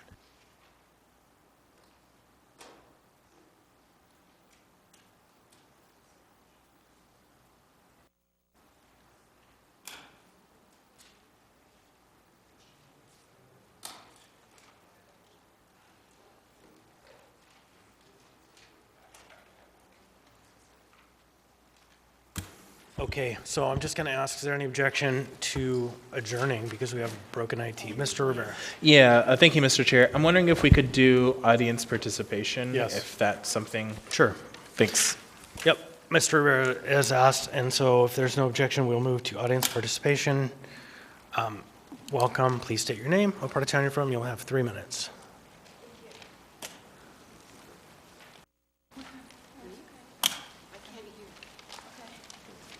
Welcome. Hello. I'm Miss Sophia O'Neill, and I thank you so much. Would you pull that mic down? I'm Miss Sophia O'Neill, and I thank the Assembly for enabling me to speak in front of you today. Okay. I'm so tired. I'm sorry. I know you all are too. All right. I did research, and I've composed a 16-page document that I have reduced to 4 small paragraphs. So I will be as succinct as possible. It is a fact that there exists a myriad of unattended issues that have led to the underhoused and the under or improperly employed. Circumstances indeed exist where fault of the individual may not be justly assigned. Currently, no way exists legally to circumvent a litany of circumstances that currently exist. It is important for the Assembly to be aware here that established shortcuts are used to circumvent and undermine our current system. They do exist. Honest solutions do not exist to contend with differentials, making so many basic needs actually not obtainable. This problem supplies for so many, too many, their justification to circumvent legal requirements and falsify information. If, for example, residency. Also, the outside observer does not always consider that change can be slow. For example, funding is not used to deal with addressing all the causes of homelessness, but rather predominantly the effects. Agencies offering shortcuts to navigate the current system in place and those willing to take suggested shortcuts to circumvent problems to receive a job, residency, or to qualify for programs or assistance prolong and add problems into the long term, and that is what is actually broken in the system. These shortcuts also make the system highly vulnerable to people entering the system in high numbers. Data must be accurate. Only an acknowledgement of the root causes that have led to the subsequent failure of policy will the solution to be resilient to forms of destabilization. I'm so sorry. Destabilization due to a number of unaddressed issues is a critical factor leading subsequently to the repeated inability to achieve a well-vested solution. This is the reason we see the status quo remaining as unresolved. Not acknowledging the problems and allowing them to coexist with proposed solutions is defeatist and therefore inevitable failure to the long-term interest of all affected parties. If you have 5 problems and you solve 3, the 2 that are left are going to undermine the solution. Those in the field, such as emergency personnel, left to deal with the inadequacies of assigned agencies to conduct with social economic issues, often will be forced to go outside the assigned job parameters of time management and their own self-care. When this occurs, personnel are often the subject of physical and psychological distress beyond what is realistic job expectations. Your time has expired. If I may just finish this right here. This is to my heart. This is emergency personnel. 20 seconds. Thank you, sir. And yet must also endure the very real fact of subsequently being assigned blame for the burnout that sometimes occurs. By not solving these existing problems with the trickle-down effect, the treatment of personnel, it's widely considered as being allowed to continue. Emergency personnel being incorrectly described as exhibiting a lack of ability or adapt to cope. So I'm going to have to interrupt, ma'am. When the reality is the failure to address the core problems that interfere with the implementation and the enforcement of these policies. You please email to us your 16 pages because I assure you we'll read it. I submitted them already to members of the Assembly. I just wanted to highlight it, and I'm so very tired. And I'm sorry that That's okay. didn't articulate. Mr. Cross. I just had a question. If I heard you correctly at the beginning, you said that our current system for seeking residency Yes. supports a fraud and shortcuts for fraud. Can you give me an example of what you mean by that? How is our current system promoting or encouraging fraud? That's what I want to know. Absolutely. I did put this succinctly in writing, but I'll do this as quickly as If you possible. could quickly, I appreciate it. What happens is that people are put into a position, if they apply for a job, or if they need assistance, or if they go to even try to obtain a new lease, they are put in the position of having to lie about residency. They are not eligible for state assistance. They're not eligible for a myriad of programs. They are not allowed to vote. They can't fill out their tax forms. They can't get a P.O. box. You can't Mr. even Cross. get a medical doctor. So All right, so- without residency, there's a myriad of factors that come into play that create the status quo. Okay, thank you. I think I understand what you're saying. I hope I answered it. Thank you. We just Okay. have now more people. As I said, if I'm contacted, I don't mind, or I can point you to who has the full. Thank you. Welcome. Please state your name, what part of town you're from. You'll have 3 minutes. My name is Brian Witzke. I go by Bree, she and her pronouns. Currently residing at the Alex Hotel. Again, I can't tell you guys thank you enough. I come tonight, and I know I said some of this whenever we were talking earlier about with a public option, or whatever. We do need to look at how we're spending our budget money. The roads are getting incredibly horrible in the back neighborhoods, and I can't stress that enough, as well as the fact that we need to figure out some way, if it be by the people of Anchorage, and I come in front of you guys not only for you guys and the administration, but also the people that are hearing and watching these. It's time for us to pay attention to our person next to you when you're in a store. The petty theft is causing our businesses a great suffering. As at the current moment on the east side of town, there's almost no gas stations open at 10 o'clock at night. This is happening because of petty theft. There's no bathrooms available because of fentanyl use. These things are baseline moral situations. And as a citizen, it's our responsibility to watch out for each other, as well as it's part of the administration and a part of the assembly to make sure that we have the laws in effect to be able to protect us. When I see something like 606 West Northern Lights continue to operate for years upon years, even though they've had it on TV about an illegal game room, and now there's 4 of them in this town, I can't say any more than if it's illegal collecting money at that level, it's taking away from systems that are set up for our charity events, and it is obviously going in the wrong directions as far as crime. We're talking about large amounts of money. I know this because I've been around the system. I've been a part of the streets 29 years. And if I'm telling you blue is blue, I'm telling you blue is blue. We have to look at what's going on within our city. We have to be willing to say something, but at the most times, you guys have got to be willing to listen. I know many times you guys get tired at the end of the day, and with these meetings, there's times that we don't have audience participation. Please remember, the school I learned, it is a citizen's responsibility according to our Constitution to invoke our government from time to time. But to remind them, it's a government of the people, and by the people, for the people. I am the people. These people behind me are the people. Audience participation needs to be a requirement of these meetings. I know you guys get tired. I get tired. I'm at 112 hours a week now on the streets of Anchorage. My visions, my sight, the things I see, the things I experience, they can be valuable tools. As I stated earlier, I came in front of you guys at the beginning of the year. I told you I was homeless, jobless. Why? To help you all. Because the more I can help you, the more I can help my fellow citizen. And everybody's a child of somebody. And all children are the future. Thank you guys so much. Welcome. Please state your name, what part of town you're from. You'll have 3 minutes. Hi, Irene Quidno, West Anchorage. I want to point out a couple things. There's always this argument that people bring that the mayor supposedly is paying his supporters and shoveling contracts to his campaign donors. And I want to bring some other information. So, Sightline Institute, based in Seattle, has heavily influenced policy here in Alaska. Their website says, we actively seek to expand our role in advancing public policy and producing resources for the region's leaders. They were and are heavily involved in the elections in Alaska, especially Ballot Measure 2, which brought us ranked choice voting. Some of the headlines on their own website say, a guide to Alaska's ballot measure on election reforms, or all you need to know about Alaska's 2022 special election.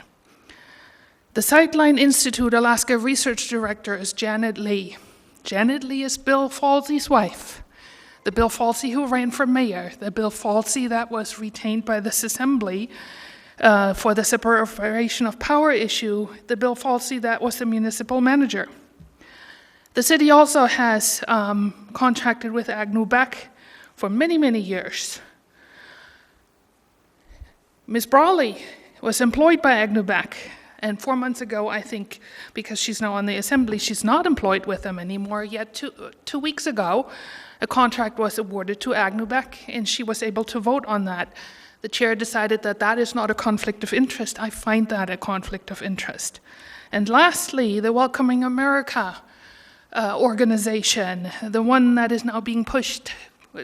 According to Mr. Rivera, we already are part of that since 2014. Guess who's on the board of directors? Mara Kimmel, the wife of Ethan Berkowitz. So I would say there is a case to be made that the assembly is paying their friends. Thank you. Welcome. Please state your name, what part of town you're from. You'll have 3 minutes. Hi, my name is Christine Stoner. I'm president of Midtown Community Council, and I want to talk to you about the police substation ordinance that you have coming before you. First of all, I want to tell a little story. I was in a meeting yesterday, and one of our participants couldn't come because he detained a woman who has tried to steal over $200 worth of goods from his store. He was waiting for the police. 3 hours later, I contacted him because we were disbanding our meeting, and guess what? He was still waiting for the police. I contacted him today and asked what was the outcome. He said, well, I waited 4 or 5 hours, and finally an officer came. But he had to leave because there was an emergency. He didn't even come into our building. We have a shortage of police. We have a huge lack of sense of where they're at. I'm asking you to please support this police substation. It will make me feel better, and that's to you, Chris. It will make me feel better. I like to see officers. I like to see them around Cuddy Park. I like to see them in my neighborhood. I like to just see them because it gives me a sense of calmness.